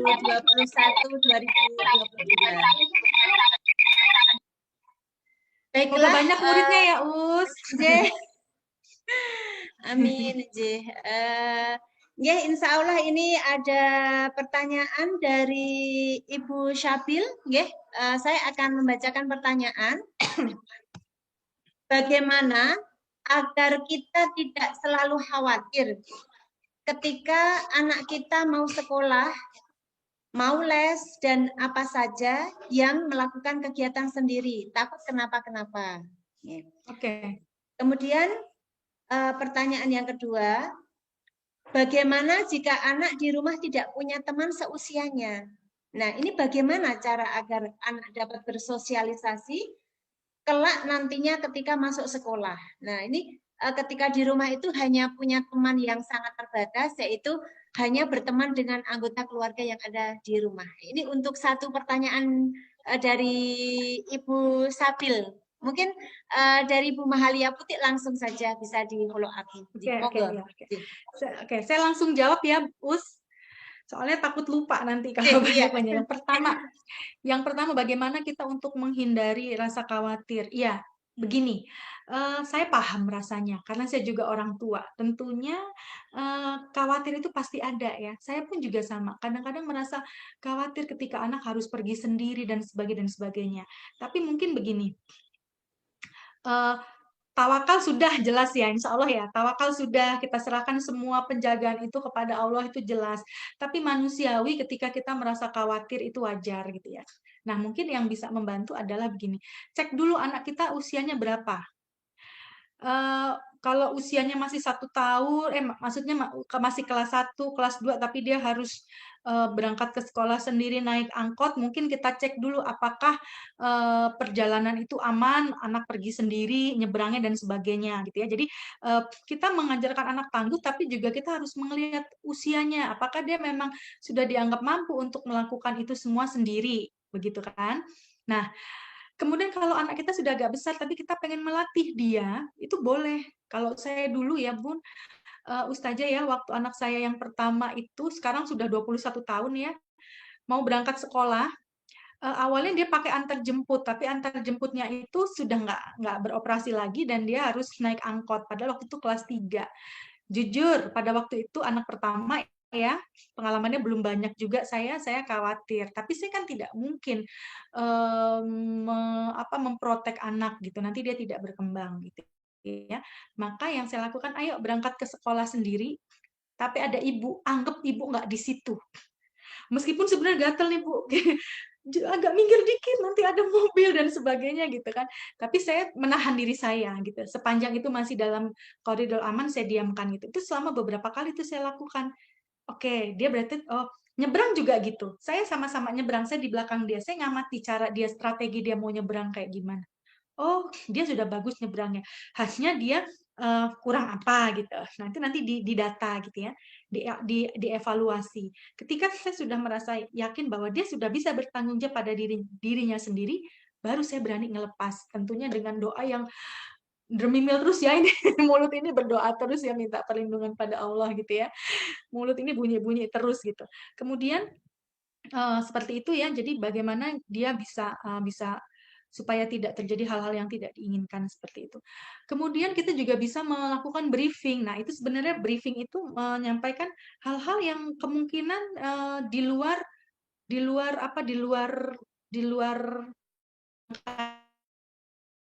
nunggu angkot, tiba-tiba angkotnya itu mungkin pas lama banget, apa yang harus dilakukan. Sementara di situ jalan rame gitu. Nah, ini kan hal-hal yang di luar kebiasaan. Lama nunggu, biasanya 10 menit angkot lewat aman, kalau hujan berteduh dan sebagainya gitu. Jadi kemungkinan buruk itu harus dijadikan pertimbangan begitu. Mungkin begitu, semoga sesuai dengan pertanyaannya ya. Ya. Itu bagaimana melepas rasa. Oke. Dengan Ibu Sabil ya. Baik, yang kedua. Yang kedua ya, Bu. Ini dari Ibu Imtiaz. Bagaimana cara menghadapi pertanyaan kedua belum saya jawab ya, Us. Oh iya ya, ya. Pertanyaan kedua belum saya jawab. Iya, nggak apa-apa. Pertanyaan keduanya, dia kan nggak punya teman tuh. Iya. Nah, nggak punya temennya itu karena memang di lingkungannya tidak ada teman yang seusia, atau memang karena memang gimana? Saya nggak tahu ya. Atau mungkin dia di rumahnya memang nggak boleh keluar karena khawatir, saya nggak tahu. Tapi oke, mungkin karena memang tidak ada teman sebaya mungkin ya, tidak ada teman sebaya. Maka yang perlu kita lakukan, coba kita buat cerita dongeng ke anak gitu ya. Ini kemarin juga ada nih permasalahan yang sama nih, terus saya minta orang tuanya setiap hari membuat sebuah cerita. Kamu punya teman, temannya ada 10 gitu ya, di sekolah ada 20, katakan ada 20, disebutin, digambar orang-orangnya ini 20 gitu digambar. Boleh diwarnain gitu ya. Kita sampaikan beraneka macam karakter dan perilaku anak-anak pada umumnya. Karena anak-anak itu ada yang kalem, nggak pernah bicara, jarang bicara, cuman diem, depimpil ngeliatin orang aja. Ada anak yang ceria, sukanya ketawa-ketawa. Ada anak yang suka ganggu, ngusulin temennya. Ada anak yang tiba-tiba plak-plek gitu, nggak puguh-puguh, nggak ada apa angin, nggak ada hujan, tiba-tiba mukul. Ada anak yang suka nyerang dengan kata-kata, ada anak yang bicaranya ngegas, ada anak yang bicaranya. Nah, semua karakter itu ceritakan pada anak-anak kita. Nih loh, teman kamu ada 20. Kamu suka teman yang kayak gimana? Aku suka yang ini, Bu. Yang warnanya kuning sama warnanya ungu. Karena dia tuh orangnya baik gitu dari cerita bundanya. Nah, terus gimana nih kalau cara anak yang begini? Seperti itu. Kalau memang anak-anak itu tidak punya kesempatan untuk berinteraksi. Ya, saya nggak tahu ya, dia tidak berinteraksinya karena tidak ada teman sebaya atau memang rumahnya di pinggir jalan. Kadang-kadang kan gitu tuh masalahnya gitu ya. Oke, gitu ya. Semoga membantu ya, Ibu Sabil ya. Sudah jelas ya, insya Allah. Pertanyaan kedua. Kita lanjutkan pertanyaan dari Ibu Imtiaz. Bagaimana cara menghadapi anak ketika di rumah dan di tempat umum yang berbeda? Ketika di tempat umum, perilaku menurut saya malah kurang soleh gitu ya dibandingkan ketika di rumah. Nah, contoh bicara yang jelek-jelek kepada orang lain, kemudian mengusilin teman-temannya. Nah, ini mohon pencerahan dari Ibu Mahalia. Monggo, Ibu. Ya. Oke, berarti ini kalau di tempat umum mungkin di sekolah gitu ya. Mungkin di sekolah atau di tempat umum. Ada beberapa penyebab sih kenapa anak seperti ini ya. Bisa sangat mungkin karena dia itu cari perhatian juga bisa. Ya, dia cari perhatian gitu. Kemudian dia belum dikasih keterampilan bermain yang memadai oleh orang tuanya. Jadi kenapa saya bilang keterampilan? Jadi begini ya, Ustazah dan teman-teman ayah bunda, salah satu tugas perkembangan yang terpenting pada anak usia-usia misalnya usia 5, 6, 7, karena saya nggak tahu di sini wali murid usia berapa putranya ya, tapi mungkin usianya sekitar di bawah 8 tahun ya, di bawah 7 tahun gitu ya. Ini adalah usia di mana dia harus belajar keterampilan bermain, harus punya keterampilan bermain yang memadai. Jadi bermain itu butuh belajar, sehingga dia tidak akan menghadapi yang seperti ini. Main di boleh juga sih dengan melakukan briefing dan role play gitu ya.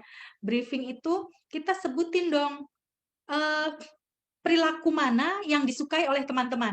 Nah, ya kan? Perilaku mana yang tidak disukai oleh teman-teman. Barangkali anak-anak kita itu belum tahu. Dia nggak tahu, kalau kayak aku kayak gini nih, kayaknya temanku nanti bakal jauhin aku nih, dia nggak tahu. Pokoknya dia reaktif gitu loh. Apa yang dia inginkan saat itu ya dia lakukan gitu tanpa dia memikirkan efek di belakangnya. Nah, jadi gitu ya, dikelola. Anak yang baik itu kalau main begini, ceritain. Ditulis pakai spidol, kemudian diperagakan, role play namanya ya, diperagakan bagaimana bicara yang baik gitu ya. Nah, anak yang nggak disenengin sama teman itu, kalau ngomong itu kayak gini loh Mas. Nah, kayak Mas kemarin, ingat nggak waktu kemarin ketemu sama teman, nah Mas itu ingat nggak ngomong kayak gitu? Bunda nggak marah, tapi itu sebenarnya yang kalau kayak gitu itu nanti bikin teman jadi nggak suka deh gitu.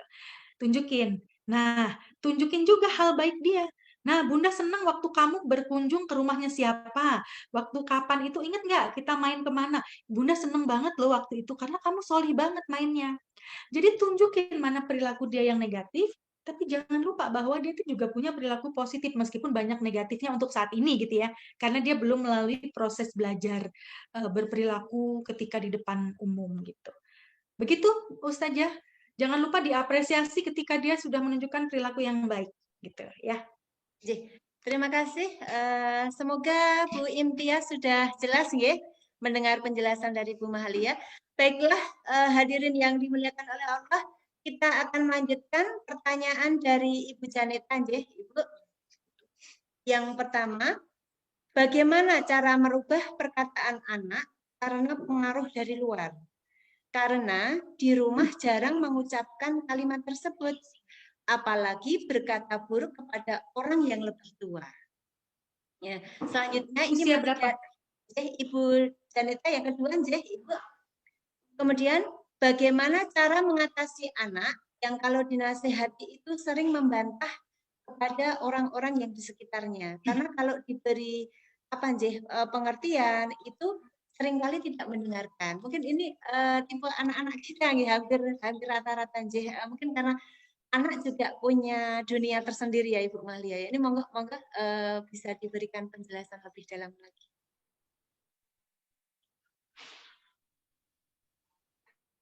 Sama bagaimana anak pengaruh itu ya, pengaruh kata-kata apa, dapat pengaruh dari luar. Saya nggak tahu ini umur berapa, tapi kemungkinan mungkin masih TK ya, TK atau kelas 1 ya. SD Ibu. Jadi sebetulnya SD kelas berapa, Us? Kelas 2 Ibu. Oh, kelas 2. Baik, coba dicek, tahu nggak dia kata-kata yang dia ucapkan itu yang menurut kita kurang tepat itu, kira-kira dia ngerti nggak maknanya? Saya khawatirnya pada banyak kondisi yang terjadi sebetulnya anak-anak itu nggak ngerti apa yang dia omongin. Dia cuma ngomong aja, dia pernah dengar kata-kata itu diucapkan siapa, terus ketika kata-kata itu diucapkan orang di sekitarnya tertawa, terus kesimpan itu di dalam memorinya, terus tiba-tiba di rumah diomong gitu. Bisa jadi seperti itu. Ya. Tapi saya menyarankan ketika anak datang pulang dengan oleh-oleh kalimat ya, kebun binatang dan sebagainya itu misalnya ya, kita jangan langsung bereaksi negatif. Kita cooling down dulu gitu. Kita pura-pura nggak dengar aja dulu. Coba kita lihat kalau kita pura-pura nggak dengar, kira-kira tuh dibolan-baleni lagi apa enggak gitu loh. Kalau ternyata kita diam dan diulang-ulang terus, berarti dia sebenarnya kan membutuhkan perhatian dari kita, membutuhkan reaksi kita, gitu kan. Barangkali selama ini kalau dia ngomong, kita nggak respon kita itu nggak seperti yang diharapkan. Tapi kenapa kalau aku ngomong yang begini atau ngomong yang asosiasinya negatif, kenapa kok orang tuaku kok langsung merespon? Nah, dia belajar dari situ. Berarti kalau aku pengen diperhatikan langsung oleh ibuku, aku ngomong ini aja deh gitu. Bisa seperti itu ya, Bunda ya. Gitu ya. Jadi seperti itu, cooling down dulu, jangan langsung bereaksi gitu, karena anak-anak itu punya banyak alasan ketika dia melakukan sesuatu yang kita anggap salah. Tapi bukan berarti dia juga bersalah gitu. Yang kedua, gimana kalau lagi dinasehatin ngeyel? Kayaknya anak-anak nyaris begitu semua ya. Ya. Kalau nggak begitu tuh nggak asik gitu loh. Kalau anak kita itu lurus-lurus aja tuh kita nggak asik begitu loh. Kenapa sih dia ngeyel? Karena apa? Dia ini sudah bisa berpikir. Logikanya itu sudah bisa bekerja gitu. Artinya apa? Sebenarnya cerdas. Itu yang pertama. Dia tahu bagaimana untuk bisa ibuku ngomong gini nggak sesuai nih dengan pikirannya. Ya kan, kadang-kadang kan gitu ya, kita tuh sering bersih tegang sama anak-anak kita yang umurnya masih segitu tuh karena dia nggak sesuai dengan pikiran kita, pikiran kita nggak sesuai dengan pikiran dia. Padahal ayah bunda, kita ini anak-anak tuh belum pernah jadi orang dewasa. Jadi dia belum pernah merasakan gimana jadi orang dewasa, sementara kita sudah pernah jadi anak-anak, begitu kan? Sehingga sebetulnya ketika dia ngeyel itu satu poin positif, dia mulai mandiri. Kenapa mandiri? Dia mulai bisa memutuskan apa yang ingin dia lakukan. Dan perlu kita ingat, anak-anak itu bukan orang dewasa kecil, orang dewasa yang badannya kecil itu enggak. Dia anak kecil yang pikirannya juga masih kecil. Jadi kalau misalnya menasehati anak itu gini, perlu nggak sih kita nasehatin anak? Perlu, tapi kita harus tahu juga, nasehatin anak itu jangan lama-lama. Karena rentang konsentrasi anak-anak kita itu juga nggak panjang. Anak umur 7 tahun, berarti rentang konsentrasinya itu sekitar 10 sampai 14 menit. Nah, kalau kita panjang lebar menasehati anak, kita nggak tahu kata-kata yang penting yang kita ucapkan itu dia dengar pada saat rentang konsentrasinya lagi bagus apa enggak, gitu loh. Jadi yang terbaik gimana dong? Deketin, ngomongnya itu singkat, padat, dan jelas, langsung pada sasaran, tapi sebelumnya kondisikan dia merasa nyaman dulu, entah dipeluk dulu, entah dielus-elus dulu, dibuatin jus dulu, dan sebagainya. Kalau dia bahagia, dia merasa seneng karena merasa disayang-sayang, ditayang-tayang sama orang tuanya, maka kemungkinan itu akan terbuka. Nah, kalau udah kebuka, ini deh, sampaikan deh nasihat kita, tapi jangan lama-lama. Langsung pada tujuan. Sebutkan dulu bahwa dia pernah baik. Gitu. Dan kita ingin dia mempertahankan baiknya. Karena nggak mungkin kan anak nggak sesuai terus sama kita, kan pasti tetap ada baiknya gitu. Begitu, Us. Tapi ini insya Allah ini bukan hal yang mengkhawatirkan. Ini ya problematika biasa anak-anak di usia ini ya. Tinggal pinter-pinter kita aja sih sebenarnya. Iya. Jadi Ibu, insya Allah apa yang ngendika kayak Ibu, kita akan berusaha untuk mempraktekkan dia Ibu. Karena memang anak-anak kita yang sangat luar biasa. Baiklah, masih kita buka untuk 3 penanya lagi nih Ibu. Ya. Dari Ibu Mirza kelas 1, bagaimana untuk menumbuhkan resilient kepada anak laki-laki yang sedang berumur 8 tahun? Itu Bu. Ya. Ya, kalau terima kasih ya pertanyaannya ya Bunda. Kalau untuk anak umur 8 tahun sebenarnya tadi kan sudah tuh ya cara menumbuhkannya. Sebetulnya kalau untuk anak umur 8 tahun itu ya belajar menerima kekecewaan. Nah, itu. Belajar menerima perbedaan. Jadi misalnya dia lagi main sama temen gitu ya. Anak kita sukanya main bola, temennya sukanya pit-pitan. Aku sukanya tuh bal-balan, tapi temanku tuh ngajakin pit-pitan. Aku kan nggak senang pit-pitan gitu. Ya berarti gimana caranya ya biar kamu bisa main sama teman? Berarti kan harus dibagi. Misalnya ada waktu main 1 jam, berarti yang setengah jam kamu pit-pitan sama temenmu. Nanti yang setengah jam kamu bal-balan gitu. Dan menerima kekecewaan. Nah, menerima kekecewaan ini nih berat ya. Kadang kita banyak nggak teganya. Itu aja deh.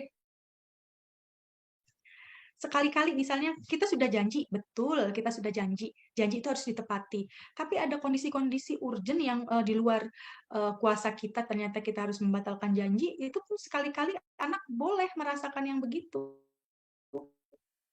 Meskipun awalnya dia kecewa, wajahnya murung gitu ya, biarkan saja gitu. Nanti dia akan belajar untuk bisa menetralisir dirinya. Seperti itu aja sebetulnya. Gitu, Bunda? Oke. Terima kasih. Terima kasih Bu Mahalia. Terima kasih. Pertanyaan sudah dijawab insya Allah kita ada pencerahan, tinggal mempraktekkan ya, itu yang menjadi tantangan kita bersama. Baiklah, akan kita lanjutkan untuk pertanyaan 2 terakhir dari Ibu Ayas kelas 6. Bagaimana menghadapi anak yang baperan dan overthinking? Itu Ibu. Iya. Baperan dan overthinking. Ini kalimat overthinking lagi ngehit banget ya. Lagi ngetren banget nih di dunia persilatan. Overthinking itu banyak. Overthinking itu dikit-dikit nih kita dengar kamu terlalu overthinking, sensi dan sebagainya. Jadi begini, tidak ada istilah baperan, tidak ada istilah overthinking kalau kita tuh mengerti perasaan anak sebetulnya, gitu ya. Miss, ini kan kelas berapa, Bun? Anaknya, Bun? Kelas berapa, Us? Kelas Kelas 6, 6. Ibu, kelas 6. Ya. Nah, apalagi anak kelas 6. Kelas 6 itu adalah usia di mana anak-anak itu ada di usia pra-remaja. Usia pra-remaja itu adalah usia di mana peralihan dari anak-anak ke remaja. Nah, ini kalau membahas ini satu materi mungkin untuk parenting kita berikutnya ya, Usia. Ya, siap. Untuk parenting berikutnya. Yeah. Nah, sekedar informasi aja, sekedar informasi. Pada usia ini, usia kelas 6, itu anak-anak memang cenderung dia kan berubah nih. Karena arah pubertas itu merubah, nggak cuman fisik aja yang berubah. Mungkin kalau anak laki-laki suaranya jadi berat, gitu ya. Kemudian tumbuh bulu-bulu di beberapa bagian tubuh anak putri, mungkin ada bagian tubuh yang tadinya lurus-lurus aja sekarang sudah ada bentuknya. Nggak cuma itu, tapi dia juga secara psikologis dia mengalami perubahan. Kalau anak kelas 5, kelas 6 itu mungkin saat ini tuh sensitif, itu iya memang karena faktor perubahan hormonal yang ada di tubuhnya. Dan itu sebenarnya wajar. Nah, yang bisa kita lakukan adalah semakin mendekatlah ke dia gitu. Semakin dekat, jangan semakin menjauh. Ketika anak bercerita, yang harus dilakukan oleh orang tua, jangan dilabel, ah kamu itu orangnya baperan, masalah kayak gitu aja kok nangis. Udah deh, jangan overthinking deh gitu. Apa yang terjadi kalau kita bilang begitu pada anak usia kelas 6? Dia akan merasa bahwa perasaanku ini salah ya. Perasaanku ini salah, berarti dia akan menghukum dirinya sendiri. Dan jangan harap dia akan mau cerita-cerita lagi sama orang tua. Jadi sebenarnya bukan kalau kita merasa anak kita baperan atau sensi overthinking, iya. Karena secara hormonal dia memang sedang seperti itu. Tetapi mungkin reaksi kita nih akan membantu dia untuk menjadi lebih baik, untuk menjadi seorang anak yang akan punya empati yang baik di dalam hidupnya. Itu dengan cara apa? Dengarkan ketika dia bercerita tanpa interupsi, tanpa judgement, tidak menghakimi. Kalau lagi cerita jangan dipotong-potong. Biarin dia cerita dulu. Tugas kita adalah apa? Melihat, menatap matanya, pegang tangannya, elus-elus bahunya. Iya, ibu ngerti rasanya, Nduk. Ibu ngerti rasanya apa? Cahayu gitu. Ngerti, Nduk, rasanya. Nggak usah mungkin saja yang dia rasakan itu yang dia ceritakan pada orang tuanya itu nggak perlu solusi loh. Dia hanya butuh apa? Didengarkan tanpa interupsi, tanpa dihakimi. Menghakimi itu gimana sih? Contohnya gini. Umi, aku itu kenapa kalau di sekolah itu sama teman-teman itu suka dijauhin, teman-teman itu suka gini. Alah, kamu itu mungkin gitu tuh nggak usah baperan. Atau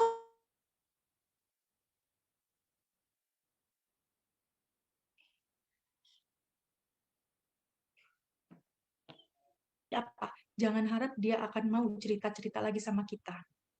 Bisa jadi nanti dia akan mencari sosok lain untuk dia curhat-curhat. Nah, ya kalau benar, kalau dia menceritakan pada orang yang salah dan menjerumuskan, itu yang kita khawatirkan. Jadi begitu. Terima kasih Bunda pertanyaannya, Bunda Ayasi ya. Bunda Ayas, Bunda Ayasi, terima kasih atas pertanyaannya, karena dengan pertanyaan ini akan memberikan wacana baru juga ya, wawasan baru juga kepada orang tua yang lain ya, untuk mempersiapkan diri anak-anaknya menuju ke masa pra-remaja. Terima kasih ya Bunda Ayas ya pertanyaannya. Baiklah hadirin semuanya, karena keterbatasan waktu kita, ini ada pertanyaan terakhir ya, dari Ibu Najwa kelas 2. Bagaimana kalau anak yang kita asuh itu bukan anak kandung dan anaknya sendiri juga banyak masalah, sulit untuk dinasihati? Begitu Ibu, pertanyaan dari berapa? Ibu Najwa. Kelas 2. Usia berapa? Kelas 2. Bukan anak kandung. Tapi anaknya tahu nggak? Bukan. Ini pertanyaan mungkin secara umum aja Ibu. Jadi bagaimana jika anak yang kita asuh itu bukan anak kandung kita, sementara tipe anaknya itu banyak masalah dan sulit sulit untuk diatur mungkin ya, sulit untuk dinasehati. Oh dan iya, oke. Baik, Kak Oke. Zul. Mengenai dia anak kandung atau bukan anak kandung, yang jelas anak itu sudah diamanahi oleh Allah untuk kita asuh. Apapun bentuknya ya, sebagai orang tua asuh atau sebagai apa gitu ya.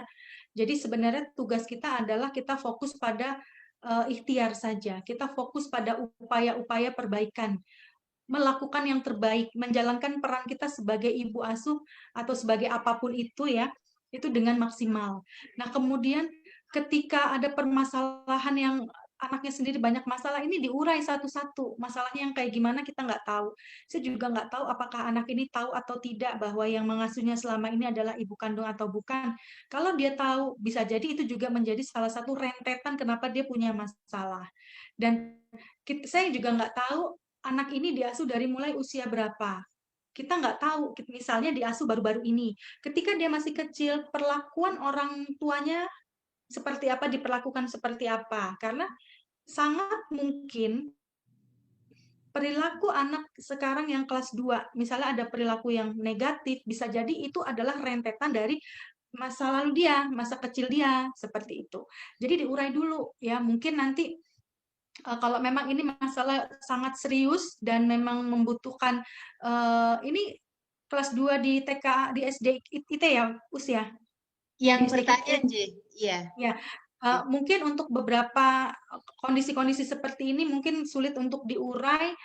Boleh nanti kita agendakan untuk bertemu dengan secara offline ya. Nanti tolong disampaikan Ustazah Siti Badriah ya. Saya akan agendakan untuk kegiatan konseling online di bulan Februari. Ya, nanti silakan didata siapa saja yang membutuhkan konsultasi dari saya, dan karena kita masih pandemi, jadi nanti kita nggak mengundangnya itu nanti per sesi. Nanti akan saya agendakan insya Allah pekan kedua dalam bulan Februari. Belum sempat saya bilang sih sama Ustazah Rahma, tapi insya Allah ini menjadi agenda dari saya.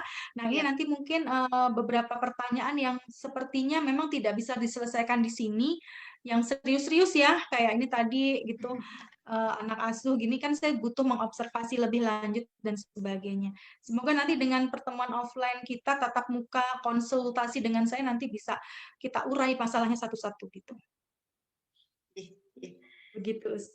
Terima kasih sekali Ibu Mahalia pencerahannya. Sebenarnya memang dari kami selaku di kesiswaan juga sudah mempunyai agenda untuk mengundang panjenengan dalam acara konseling. Ya.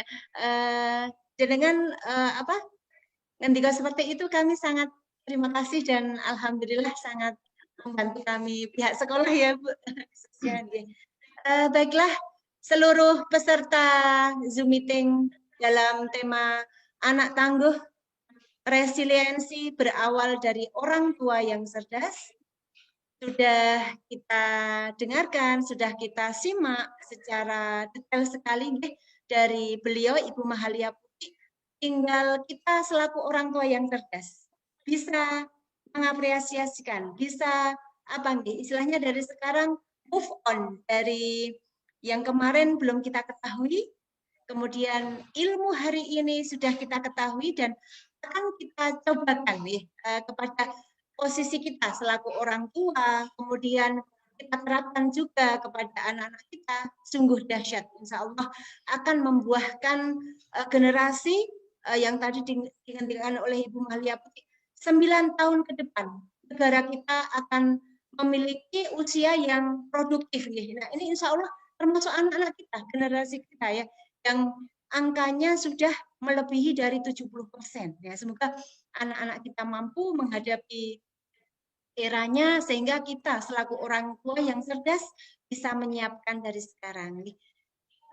Baiklah, sebelum acara kita tutup, akan saya simpulkan untuk acara pada hari ini bahwasanya resiliensi adalah kemampuan untuk terus berjuang hingga pulih, bahagia, hingga berkembang menjadi individu yang kuat, bijaksana, dan menghargai kehidupan. Ya, sungguh kata-kata yang sangat menyentuh bagi saya pribadi juga, Ibu selaku guru yang ada di sekolah. semoga kita semuanya, apapun profesi kita, bisa menyiapkan generasi kita yang bisa resiliensi, bisa berubah anak-anak kita menjadi individu yang kuat, individu yang bahagia dalam kondisi apapun dan siap menghadapi apapun. Sekali lagi kami ucapkan jazakumullah khairan katsir, terkhusus kepada Ibu Mahalia Putih SCMC yang hari ini sudah meluangkan waktu, tenaga, pikiran, ilmu, seluruh ilmu yang beliau mampu kita bisa mendengar, ya semoga bermanfaat untuk kita semuanya dan bisa menjadi ladang pahala panjenengan Ibu. Ya, kami juga mengucapkan jazakumullah khairan katsir kepada seluruh hadirin, Bapak, Ibu, seluruh wali murid, seluruh peserta yang dari luar SDIT Alam Al-Hikmah, yang hari ini kita sudah bahagia karena kita sudah mendapatkan ilmu yang luar biasa, dan insya Allah nanti kita akan melanjutkan sesi-sesi yang lain bersama Ibu Mahalia. Semoga ini menjadi titik awal inspirasi kita untuk menyiapkan generasi yang mampu menjadi generasi yang tangguh dan cerdas. Kemudian kami informasikan juga bagi peserta yang hari ini sudah aktif dengan bertanya, insya Allah kami sudah menyiapkan door prize ya yang menarik yang nanti bisa diambil di sekolah kami di SDIT Alam Al-Hikmah kami tercinta. Dan sebelum saya akhiri, perlu kami sampaikan juga bahwa sekolah masih membuka ya, karena pada saat ini kita masih menyelenggarakan perlombaan ya, ada lomba bercerita, kemudian ada lomba menggambar, dan juga kita ada lomba untuk kreasi. Nah, ini masih kita berikan kesempatan kepada seluruh hadirin ya, monggo bisa ketok tular, bisa memberikan informasi, insya Allah akan memberikan kemanfaatan untuk kita semuanya. Terkhusus kepada anak-anak kita di saat masa pandemi ini, karena mungkin dengan mengikuti lomba bisa kita kita adakan kegiatan yang menarik untuk anak-anak kita. Ya. Baiklah, sampai di ujung penghujung acara. Sekali lagi jazakumullah khairan katsir kepada semua pihak, kepada seluruh panitia, kepada seluruh dewan guru, kepada yang kami hormati juga Kepala Sekolah SDIT Alam Al-Hikmah, Ustadz Ahmad Husairi SPDI.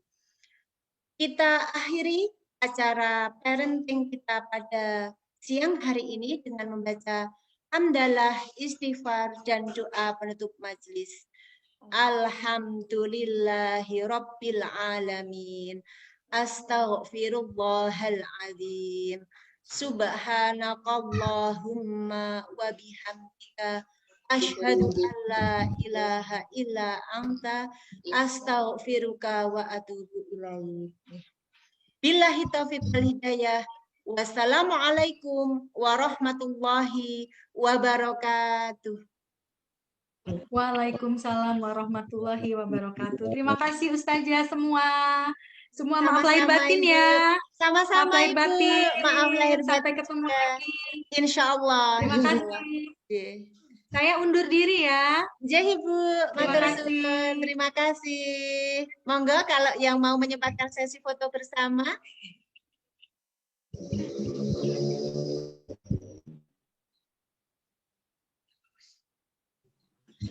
Dadah Ustadzah. Dadah Mas Alif. Ya, assalamualaikum. Terima kasih. Waalaikumsalam warahmatullahi wabarakatuh. Badriah sehat selalu ya. Amin. Iya, Mbak Nindya. Terima kasih. Mana liftnya ya?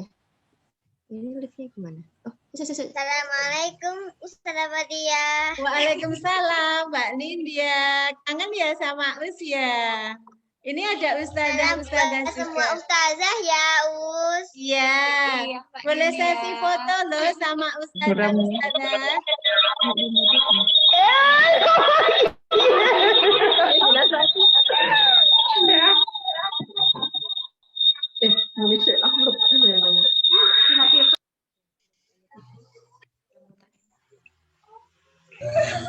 Kok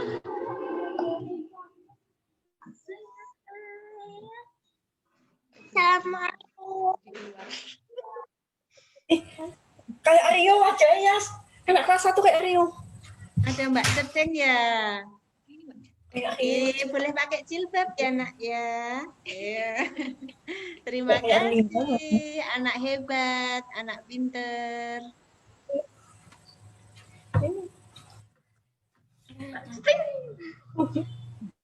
Ada Ustazah? Ya. Oke. Boleh sesi foto Us Alis, Us Eka.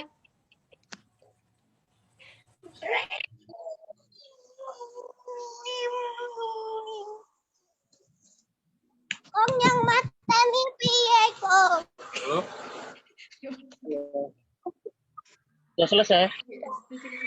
Sudah.